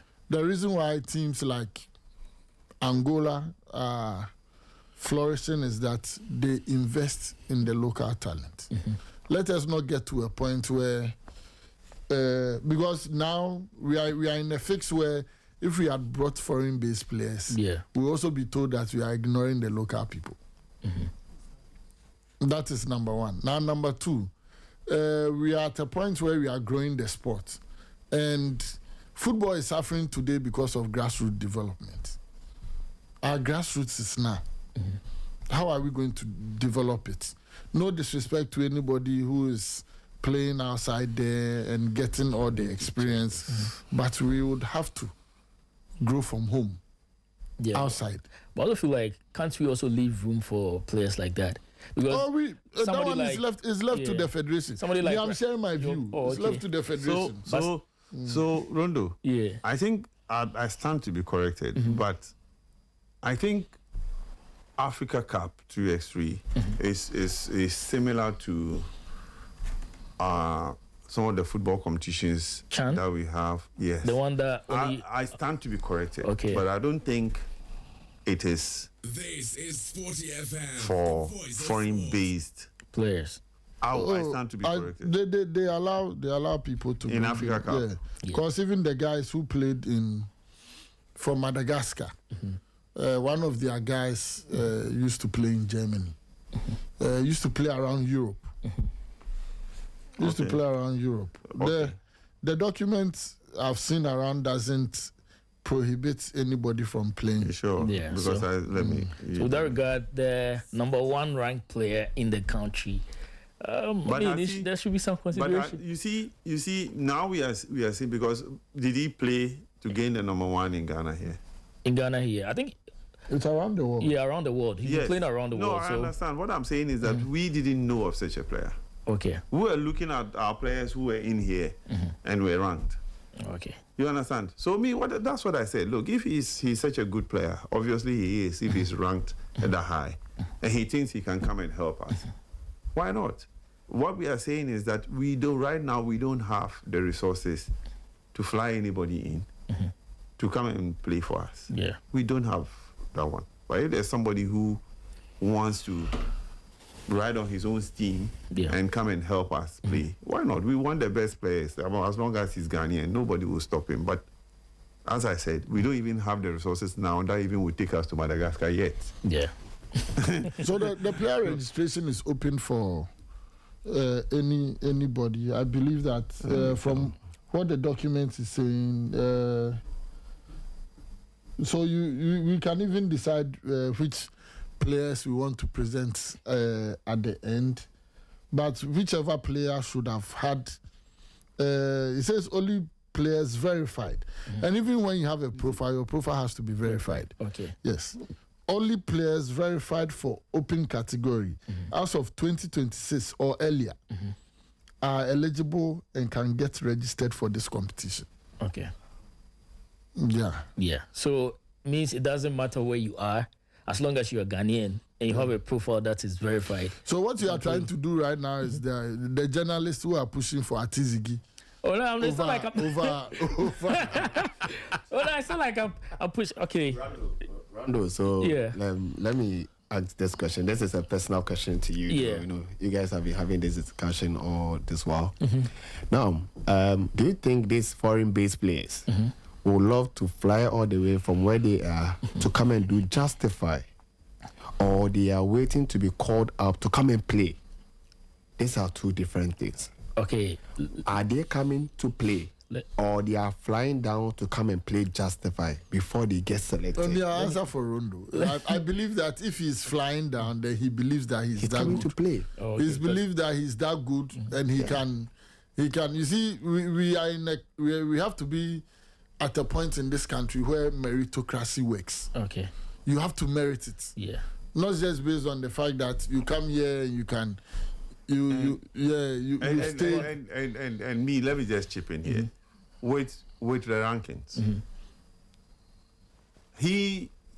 I'm not in any way belittling the achievement of my brother Rahim, right? Abdul Rahim Isaka. Yes. So I'm not in any way saying, I mean, like looking at that's an excellent this thing, he's got points build up and he's got. But the point is he's in an environment where he's exposed to the type of competitions I'm talking about. Yeah. That when you step on the court on those ones, your points build up. Yeah. You understand? And we have also players here who don't have those points build up because they don't compete enough. Yeah.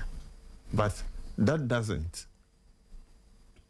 you can't jump to a conclusion that one is better than the other. Okay. Just from looking at their point, because they are not operating in the same environment. Okay. You could be. Let me repeat this again, so for someone not to get it wrong. I'm not saying in any way that what he has achieved is minimal. It's huge. And me, I'm proud that I see somebody flying a Ghanaian flag out there. Yeah. What I'm saying is, he's in an environment, just as my brother, the league director, said, will such a player agree to also come and justify his inclusion? Or for the very reason that he plays outside, he walks into the team? Okay. Because we need meritocracy. Yes, because we've not seen him play. You understand? Yeah. And we also have our list of players. If he's ready to fly in, to come in, we have till December. And we are going to move this team. Trust me, if somebody steps in here before we register, I think it's 2 months before the tournament, 1 month before the tournament, we send a final list of 8, which we can whittle down to 4. Yeah. If the person walks in here and steps on the training ground and we see he's better, why not? He's going to we are going to cheer him up for him to go and play for us. Yeah. So that is what, but nobody walks into the team. As for that one, we are not going to encourage it. That because he's playing at this level somewhere outside Ghana, straight away he should. I think you journalists have made that argument enough with football. Yeah. That it doesn't mean that because you are playing in some second division team or first, you should walk straight into the Black Stars. Yeah. I think that is the standards we need to set here. We shouldn't say what he has done is, but trust me, somebody made a similar comparison. They went to a tournament and they stood there, the opposing players were ranked way above them. But they whooped their ass. Sorry, excuse the French. I mean, they beat them. Yeah. You understand? Yeah. So we should be very careful how we do that. We welcome everybody, but trust me, if you come, you are supposed to come and justify. Nobody walks into a 4-man team. Yeah. I mean, at the mention of justify, he asked if the foreign-based players would want to come and take part in the justify. Yeah. I spoke to Yao, the player who was supposed to play for Smithers Nice, and he told me if he knew about it, if he knew there was something like that, he would have come to Ghana to justify his inclusion. That's what he told me. Wow. And he told me if he knew there was something like that, because he knows it's been his dream to play for Ghana. So let me put things in perspective here. We registered for this thing on the 30th of June. Okay. So it's not like we knew about it like a year ago. We got last minute, as I told you, we got Wendell to do this for us. We were supposed to even do men and women, but we didn't have enough money to do for both men and women. Okay. So 30th of June, we are in July. It's not even a month.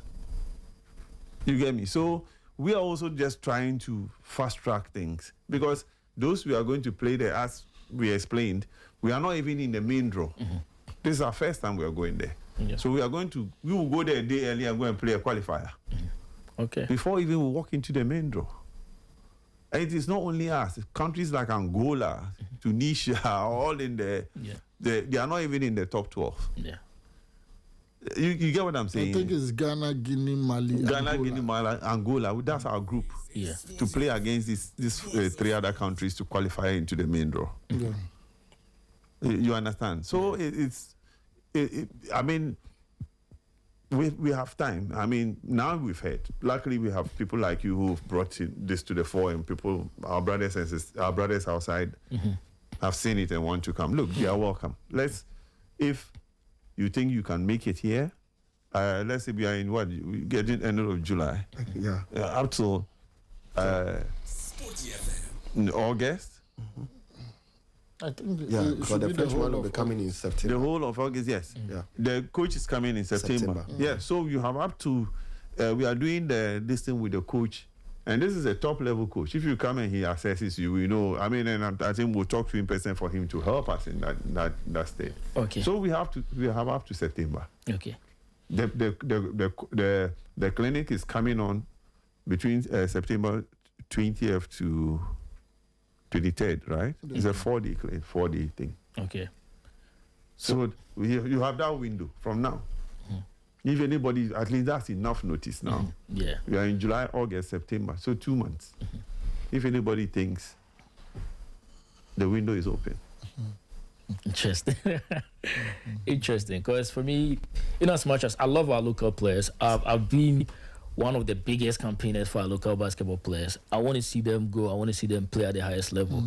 But then again, if we want to compete at the highest level, it's not about foreign or local basketball players. It's about the best players. Exactly. So if the 5 best players are local players, then we should take all the 5 players to the tournament. That's how I feel. But if there are some foreign players who can, no, this is what it is. Those people who are claiming that they can play. We've never seen them play. Yes, that's my point. So you make do with what you have right now. And even to buttress that point, like we have players who've gone out there and gone to play at the highest level. Yeah. Where are they? They've switched nationalities. And they are playing for their home countries because they are that good. You get my point? Yeah. Aga,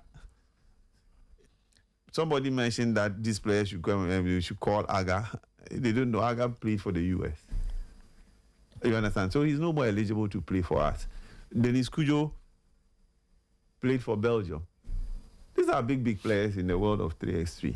You understand? So if you are out there and you think you've reached that level where you want to come and play, I mean, that's what I said. The window is there.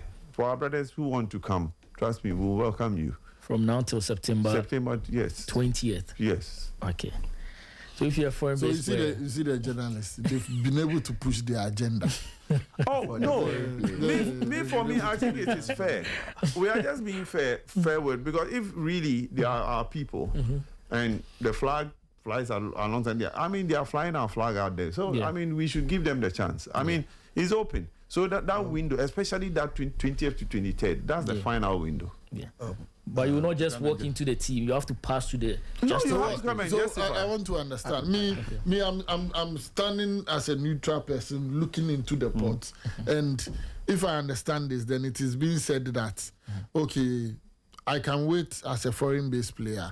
Come on the 20th to 23rd, I get access, and if I'm good enough, then the local player gets to sit. Exactly. And the local player too will be training from now till the 20th or 23rd. No, Fonzie, maybe you're getting me wrong. No, I'm arriving at the point. That's the final window. Yes, I'm arriving at the point. For me, I want to go with meritocracy. Okay. That then developing of local talent is very, very important. The stage that we are in. And I want to say this on the backdrop that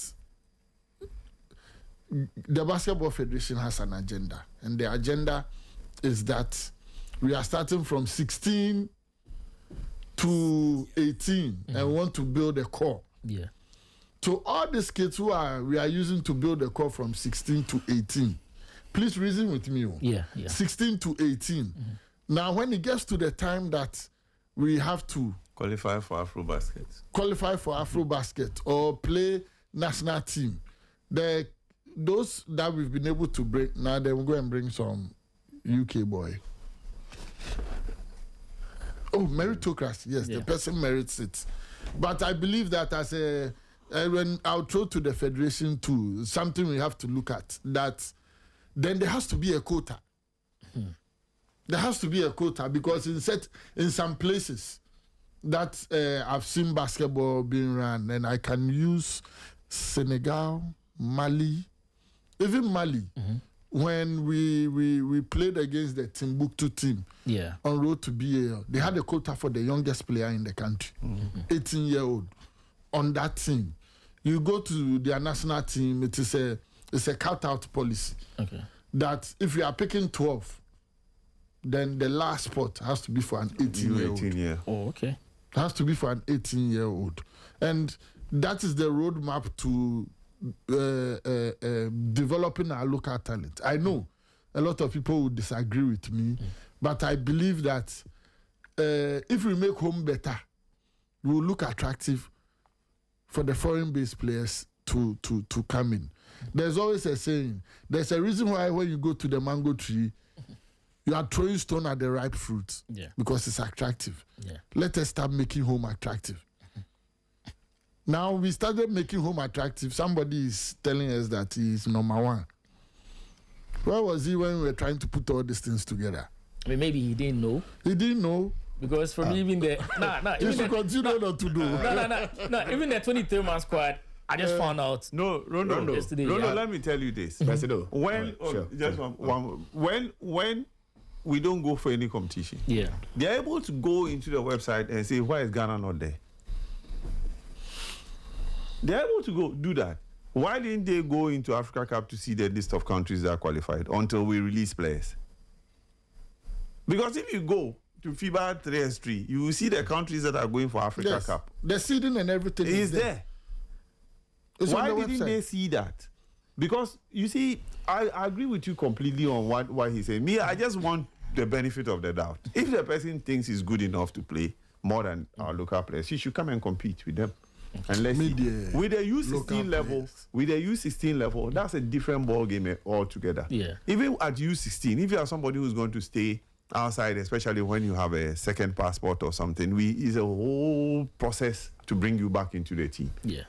What we believe in is to create this group of players. If there are pathways for them to go, we'll push them to go. When we need them, they come back into it because they're already part of the group. Right. That is what we are looking at. We are not looking at just going to approved play. We are even giving, before the thing starts, there are quite a few people who are relocating to Ghana with their young kids. If they are good enough, they are in the team because we know they've come back home and they are in the team. And I hope Ghanaians don't get me wrong that I'm against foreign imports. I'm not against foreign imports. Foreign imports have the best exposure out there. Yeah. But we have to build home. Okay. That is it for me.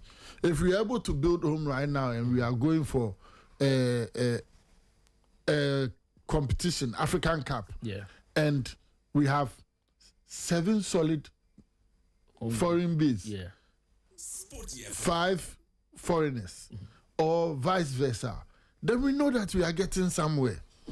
Let us not go and get to the level where Black Star is right now. And you see how now the basketball conversation in the country has changed. Yeah. Now we are talking about local and foreign imports. Yes, let us not get to the point where the young boy on the Ghanaian street who is looking up to Arrow and Padlock and Ebo, and they see the work Ebo is putting in day by day, and tomorrow foreign imports. Please, we should be able to balance that. We should be able to balance that as a group. But when we say home local players, right? Are we only talking about the players playing here? Right now, Amoto, where do we categorize Amoto? Is he a local player or because he doesn't play in Ghana here? He plays. I mean, as of now, Amoto doesn't play in Ghana. But after he's come to play here a few times. After his 1 week, the contract ends. He has brought this topic up. I didn't want to talk about it, but since you've brought it up, I'll give you a perfect example in the basketball environment. Yeah. You have somebody like Zuzwa. Okay. He's now with RSSB Tigers. Yeah. The basketball season around Africa is not synchronized. So then you get to move from country to country based on their transfer windows and transfer seasons to be able to play. Yeah. So Zuzwa can afford to finish playing for Dar City and quickly move into Rwanda. To play because transfer window is open. He has been registered. And on that level, you are transferred on the FIBA map. Yeah. You are paying 250 Swiss francs to move a player from one team to the other. So I've had conversations in this studio about why Amoto shouldn't come back and blah, blah. If he as a player says he doesn't want to come back, it is his prerogative. Yeah. But as a group of people looking to develop sports in this country, why do you think that when Abedi Pele's children, when they come back, they go and play Anania? because they want to inspire the next generation. Yeah. Do you know how many people are also looking up to this example? And so if the best player in the country doesn't play in this league, which league should he go and play in? I'm throwing this question back to all these people. Oh. If the best player, and people are saying the league is below him and blah, blah, blah. Do we read the Bible and we know about the fact that iron sharpens iron? And if the best player in the country right now, yes, he moved from Rwanda to go and play in the Burundi playoffs. Yeah. Yes, he has gained a certain level of experience there. Yeah. Now, if he decides to come back to Ghana or he wants to go to Algeria, it is his prerogative. Yeah. But I would prefer that the best player in the country is playing in our league at a point in time because of how the league is structured around basketball league is structured around Africa. Okay. So that people can also gain access to him. Our source of inspiration that we have right now about things being better and the future looking good is also on the shoulders of this little boy. So if he comes into our league, so you see what he has done in Rwanda. Yeah. Let's say he comes and now sponsors or even media people see that Amoto has come to play in the Ghanaian league. Won't somebody come and buy TV rights and media rights? Please, let us look at the bigger picture if we want to grow this game in this country. I'll throw that question to our listeners. I know after the show I'll get feedback. I mean, you can still send me your messages though. Let me put out the number there: 054-257-1061. 054-257-1061. Send an SMS, please. I've received a couple of SMSs. I'll read it before the end of the show. I read it before the end of the show. But the reason why I also brought Amoto up is because I wanted to know what you meant by local players, because right now Amoto doesn't play in Ghana. So maybe there could be a Ghanaian basketball player I don't know of who plays in Africa here, but he may end up categorizing himself with maybe the foreign-based players just because I believe that if you here. don't play in the local league, you are a foreign-based player. So if you have played in the local league before, in any local league before, you are not a foreign-based player. If you are playing outside of Ghana, you are playing outside of Ghana. You are foreign based because you are foreign. You are in a foreign land. You are foreign based. That's why I also brought Amoto. Amoto is not playing in Ghana right now, so is he a foreign based player? Yeah, as it stands right now, that is what it is. Okay. As it stands right now, that's what it is. So the reason why his name was included was because of the fact that we've seen him play here. Yes, he has played 3x3 here. And he has played even with the group of people that we are looking at. Yeah. And excelling in 3x3 on the continental stage. He's part of them. Okay. Isn't it so? Yeah, that's so. Yes. Yeah. So. Okay. So our foreign-based player Amoto is part of the squad. That's what it says. So, I have a message here. Oh, he's part of the list, not the squad, please. Okay, so it's not part of the final squad. I mean, we've not selected the final. Yeah, so it's part of the list. Okay, now before you come in, let me answer the question you asked me earlier. Yeah. To give you my 4, I can only give you 1. Amoto. Out of the 4. Give us 4. No, I can only give you 1 now. Rondo, before you go with your messages here, I'd wanted to come in with what my federation president said. Now, you see, he made mention of we coming down to 16 players. Yeah. That is in September. Yeah. For the facilitator coming from France to come and have a 4-day clinic. Yeah. Not good. Yeah. So imagine, we're giving room for these foreign players who we said, whoever is ready to come and play this Justify should come. Yeah.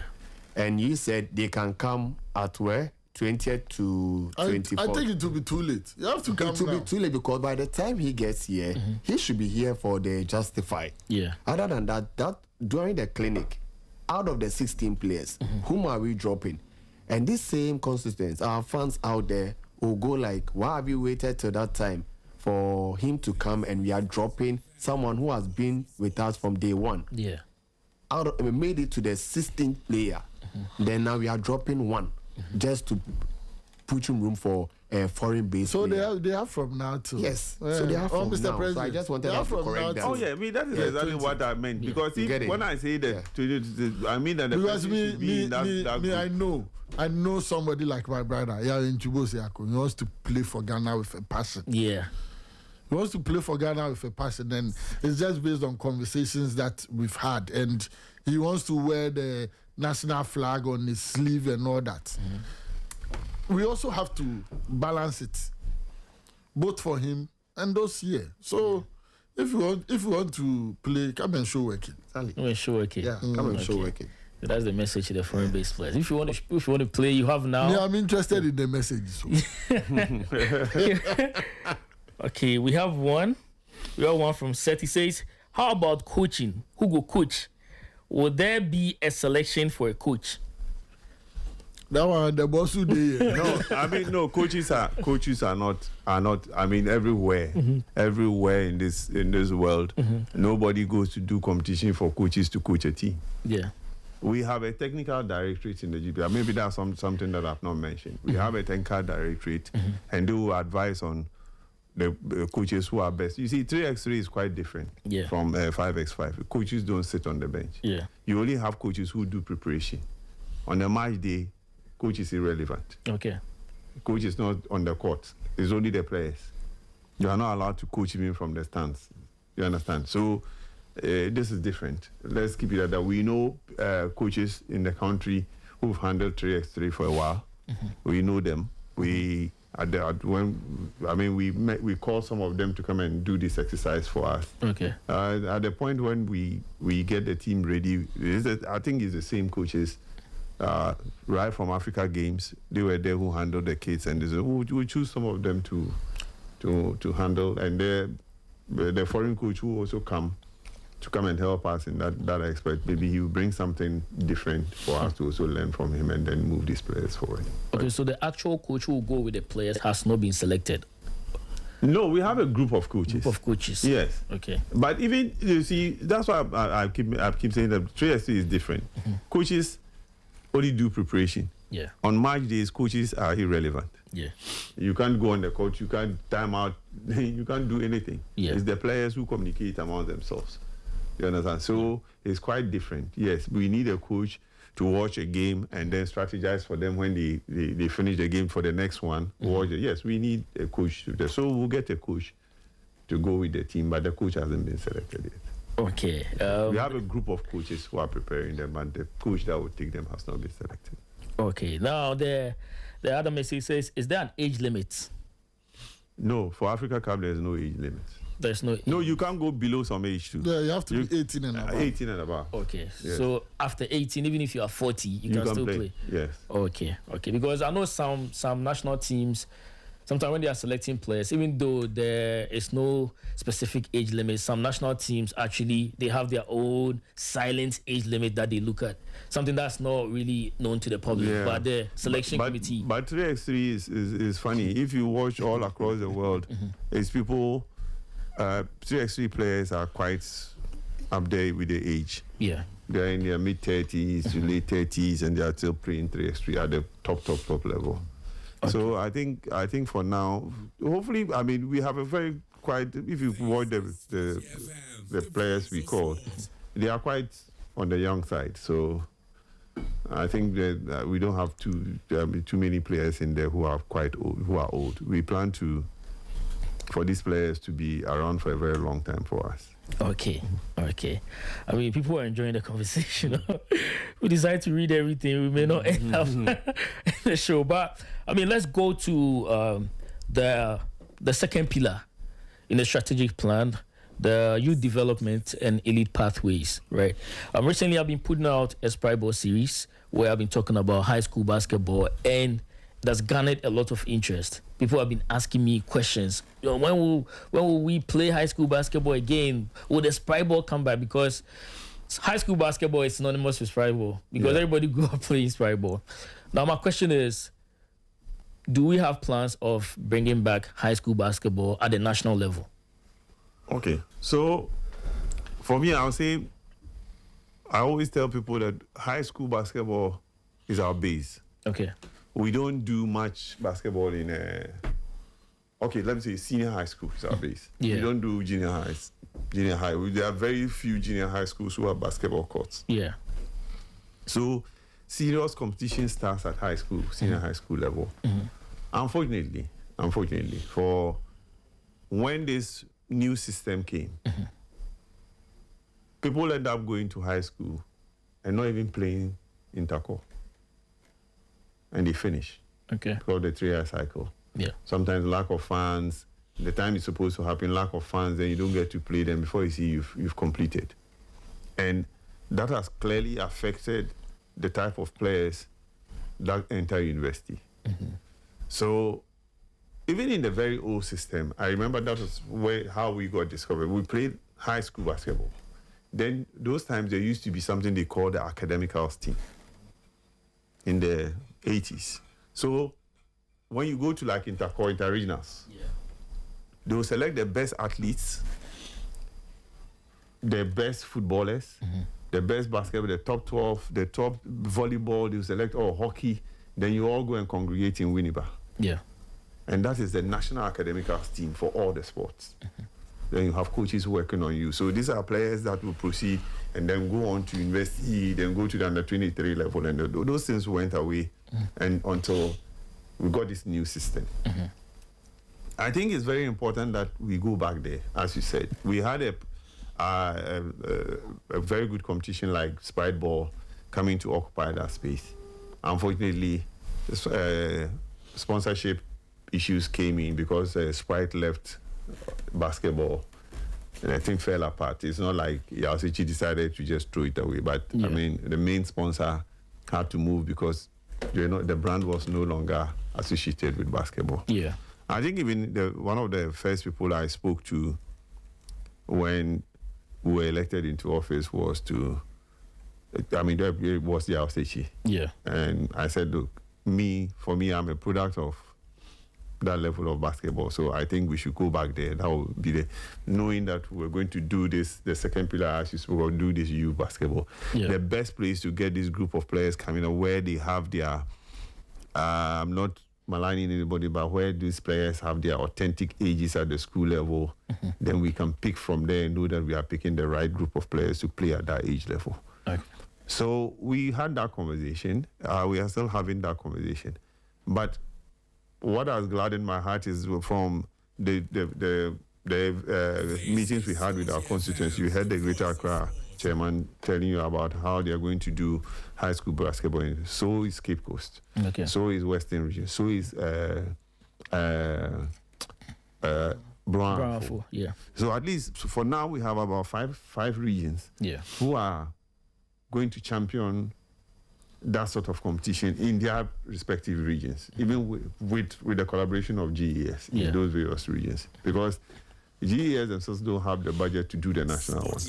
If we are able to collaborate in these small packets and do them and run them well, then we can now fuse it into a national championships run by the federation itself and in collaboration with the regional associations to do a national championship to select our youth team players from. But for now, as long as we don't have that competition going on, we are depending fully on our academies. These players are also in those academies. You understand? But we are getting these players from there, and these justifiers we do along the way to attract some of these players to come and we'll take a look at them. But I think it's very, very important that we have a structured, very, very structured form of our high school basketball going on. It's not only basketball. I think soccer is also suffering from talent production, athletics. So you see, there's an example. Athletics have also gone in there, and they are doing they've gone to take over, and they are doing it. I think that's the best model we also have to do. Go back there, take control of it in the various regions. Accra, like this, has a lot of high schools. Yeah. Kumasi has the same. Cape Coast has the same. Even Western region, Takoradi also has the same. If they're able to, these 4-5 regions are able to do that, you see there's a huge pool of players we are gathering in these 5 regions to come to help us to build our team. So it is very, very important for us. I think that would determine the success of the second pillar we are talking about. Yeah. If we don't get a constant stream and getting good players from those areas to come into, then we'll be fighting a losing battle. Yeah. That is why even in the other pillars that we are talking, coaches development, everything, we are going to involve schools. GES, PE teachers and things. We had a few of them with women. We chose some from the high schools around who were women to come for those courses, for them to come and learn, so that especially with our girls, that's another part we need to have a very good conversation on, because our girls' game is going down seriously, and it's only in Accra that there's a women's league. Yeah. So it's not good at all. And this women's league is people who've played for over 15 to 20 years. Some of the girls are still playing out there. Yeah. You understand? So we need to get a new crop of players, and we can only get them through the high schools. So we need to go back there, see how we can collaborate with the ministry and GES in particular to get sponsors to come on board for us to run this. Okay, my final question for both of you, and Nana to four, right? Yeah. Is before I read the last messages. Right now, the last time you were here, you talked about the U16. You said we will host a U16 tournament here. You said we have an unofficial one and an official one. How far are we in terms of preparations? Okay, so with the U16, it's not that it's unofficial. We have a non-qualifier. Non-qualifier, okay. And a qualifier. Oh, okay. Okay, so the non-qualifier is what is going to happen this year. But for that, I would beg a bit not to talk too much about it, because we need complete backing of the government to run it. This is an international competition. We need to get the go-ahead from the ministry. So I'll beg of you for us to hold on to that one a bit until we get to talk to the Honorable Minister for him to give us the go-ahead before we can give details about that competition. It has been given to us, that's a fact, but we can't host it without the support of the ministry. Okay. So we are waiting to go to them, inform him formally, and get his buy-in before we can do anything about it. Yes. Well, I don't want to probe any further, but I have to ask this question. So what you're saying is there's a possibility that we may end up not hosting the tournament? Well, for every tournament, there's always that possibility. Okay. But for now, what I can tell you is that the whole of West Africa knows that we are the host. Yeah. That has been given at that level. But as I said, international competitions are not solely the prerogative of the federation just to go and accept. Yeah. It has to be at governmental level, and there's no other person than the minister who is in charge of our federation to come in and then look at what we have and what we think we can do to host it. Yeah. Then for him to accept it before we can come out and say anything about it. Because honestly, if they don't, then it becomes very difficult to host it. You can't even host it because there are protocols that are purely at the national level. Okay, I have this message, doesn't have a name. Says, please ask about the way forward or plans for the FIBA Level 1 referees who went through training in May at Legon with an accredited FIBA licensed referee. So it's the way forward or plans for the FIBA Level 1 referees who went through training in May at Legon with an accredited FIBA licensed referee. Accredited the FIBA license? No, they said with an accredited trainer. That's what the free FIBA trainer. That's I think what they're trying to so it's not. It wasn't an accredited FIBA licensed referee. Per his message. No, the one who trained them. Yeah. That's a FIBA instructor. FIBA instructor. Okay. Yeah. So please read the message. He's asking for the way forward for the FIBA Level 1 referees who went through training in May at Legon with the FIBA. With the FIBA line. So he's saying that the guy is like, no, that's a FIBA. Thank you. That's a very good question. Yeah. We had that training and it was only for a class of 15. And I can say today that the results are in. Okay. And we had 8 of them. Okay. Out of the 14. No, 8 is 14. One, there was an absentee. Yeah. So we had 8 out of the 14 making it out of the course. The other, the 6, the 6 who didn't pass, if I should say so, are not actually, like, you see, there are segments of the course. Yeah. So they were rated as not competent yet. Okay. So they are at a point where they need to improve on some things before they become competent. Okay. But for the 8 who are competent, I can say for a fact that there's a new cycle coming out for referee licensing. Okay. Originally, it used to be they give quotas for the licensing. So they will say, Ghana, because we don't go for competitions, they'll give you one. Every 2 years, they'll give you one. But there's been some issue with our plea and everything with the referee manager in Africa. They are going to do a lot of training now for these referees. And I can say for a fact that we've actually registered this 8 into the cycle for next year for licensing. So they've been informed. Have they been informed? Yeah, the 8 referees. Yes, we've sent letters. This is how it happens. The results goes to FIBA. FIBA sends a letter to the federation, and we as a federation have the complete results. On, let's say, if Rondo, this is how you did in the physical. This is how you did in this section of the. We have the complete results. What is left for us to do is to communicate these results individually. But you don't, the detailed part of the report is for the technical team to work on those people. They are not for their consumption. You only give them the result that says you are competent or you are not yet competent. Then the technical department will use those results to call the individuals again and then work on those things. For them to move to the next stage. So they've been informed about their competency or not. Okay, so those who didn't even make it have also been informed? Everybody. So you have a letter that says, from this you are competent, from this you are not yet competent. Okay. So everybody has the letter. Okay. My final question for Dr. Fonzie before we leave. Right now we know the BAL, they're about to move from a merit-based system to a closed franchise system. And Ghana has been identified as a hotspot. And I've actually talked to certain people, and they mentioned the Spintex Nights, your exploits in the road to BAL, all contributed to why Ghana has been identified as a hotspot.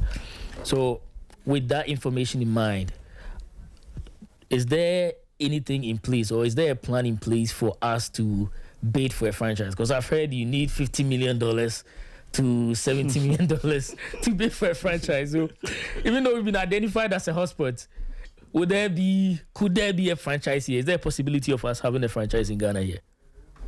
Oh, I believe that when the NBA, within its knowledge, targeted Ghana as a sport where there could be a possible franchise, then I believe that indeed there can, and I believe there should be a franchise here. Are you aware of any group putting in effort to get us a franchise here?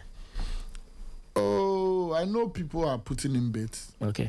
People are putting in bids to get a franchise in Ghana, and I believe that if you are able to do that, it grows the ecosystem. Because what I saw in Kigali actually was a mind opener. Okay. Just based on the fact that they have the BK Arena, they've been able to create about 40,000 jobs. Okay. And the BK Arena is running programs 365 days in a year, which means the level of unemployment will go down. So having a franchise here will really help the economy and even the basketball ecosystem. Okay. I mean, let me just chip in on this, because I also had a chance of going to Kigali with the Giants of Africa and things. And for me, when you talk about basketball arenas, people get it wrong. They think it's just a place you can go and play basketball. Look, the basketball arena, the BK Arena, It's the central bank that guaranteed it. So that's why it's called the BK. So it's the Bank of Kigali. That's the arena that they have there. So, and what that thing has done for Rwanda was not a known basketball, but they are automatic qualifiers. Yeah. Now automatically they will get one of the franchises just because of the arena sitting there. Yeah. And I think this is what the government must seriously look into. Even if not, they can't raise the money. With governmental guarantees, there are people who can come in here and build such an arena. Because honestly, not to be biased, but if you put Ghana and Rwanda with the same facilities, people will come to Ghana than Rwanda. Okay. Yeah. So, government of Ghana, we need an arena in Ghana. Because if you have an arena, the NBA and FIBA, they will be the ones asking us to. Charlie, you guys want a franchise? So I just want to say this, and the reason why I want to say this is that we put a lot of burden on government of Ghana, and I believe that it is high time private sector actually push for an arena. Can you imagine what can happen? That private sector push for state-of-the-art arena, 10,000-seater arena.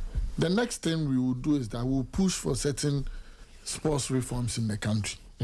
But if you leave it to the government, then we will have no reforms. Yeah. But if private sector is able to come together and build an arena I know in Nigeria they are building a 20,000-seater arena, and it is by a private. It's by people in the private sector. Okay. And they, even before the arena is done, are going to even be booked 365 days in a year. And it is for concerts, church programs, conventions. The basketball is still going. The basketball is still going. Yeah. So imagine we had like a 3,000-seater arena somewhere situated in University of Ghana. Yeah. And we play our leagues in. You see how the narrative just changes there. Yeah. Before we look at the 10,000-seater, that will be for a franchise team. And I believe that the private sector should actually come in and put this arena down. Yeah. Because when you left it to the government, they built a 1,000-seater at Boteman. Yeah. That cannot even host a FIBA competition at the highest level. So I believe that the government, leave them, let the private people come and do it. Then we'll push for certain sports reforms. Yeah. That's very, very true. Because if the private people step in and they're able to build a FIBA standard arena, the possibilities will be endless. I spoke to one of the guys there, and he talked about how it will create employment and a whole lot of other stuff. It's crazy. I mean, look, that's why. Look, when the BK Arena, I saw a poster, and I was shocked. Like in the 80s, we were following pop and things, and I saw Boys to Men, their poster, and I said, "Wow, this group, do they still exist?" And they were coming to Rwanda, Boys to Men. Wow. Can you imagine if Boys to Men come to Ghana? That would be great. So even with the inception of this arena conversation and us pushing for an arena, the presence of an arena changes the narrative for basketball completely. Completely. Standards will have to go up. Yes, you cannot go into an indoor arena and as a coach you are wearing slippers. And shorts. No, you cannot do that. Now media, people who come in, media accreditation, people who come and shoot the games or film the games, people will get work to do. Yeah. Just based on the fact that there is an arena. Yeah. So it's something that if people in the private sector are really interested, because it is something you are getting your money back. Yeah, absolutely. You are getting your money back in rentals. We had a 3i conference, and there was no place where you could do this, but as far as Maker's House. No disrespect to Maker's House, but it is not in the center of town. Yeah. So imagine having an arena at Good Park or Legon. Yeah. Legon is like 10-15 minutes drive from the airport. Yeah. Everybody will want to go there. This guy has his show in Legon Stadium, Black Sheriff, and the Stampede. When you do it in the arena, you have control access. Who can come in, who can go out. Yeah. And we are changing the narrative, not only for basketball, but for even how events are organized in this country. Yes, we are changing the narrative, not even for basketball, but for even how events are organized in this country. On that note, we will draw the curtain on the show. It's been an amazing show, man. I wish it could go on and on and on and on and on and on. But yeah, unfortunately, we have to end the show. Special thanks to the president of the Ghana Basketball Federation, Mr. Alice Kukula, the president of the Greater Accra. One president, right? The chairman of the Greater Accra Basketball Association, Mr. Eric Opoku Antwi, fondly known as Dr. Fonzie. Yeah, Dr.Eric Opoku Antwi, affectionately known as Dr. Fonzie. And also to my man Anatufo, popularly known as Flo, League Director of the ABL and Organizing Secretary of the GAABA. Big shout out to my man Abdul Wadu for putting us on social media, man. We couldn't have done this without him. And to all our listeners, man, we appreciate you guys. We'll see you guys tonight on Ball Up Top. Catch you same time, 10 p.m. My name, Rondo. We are out.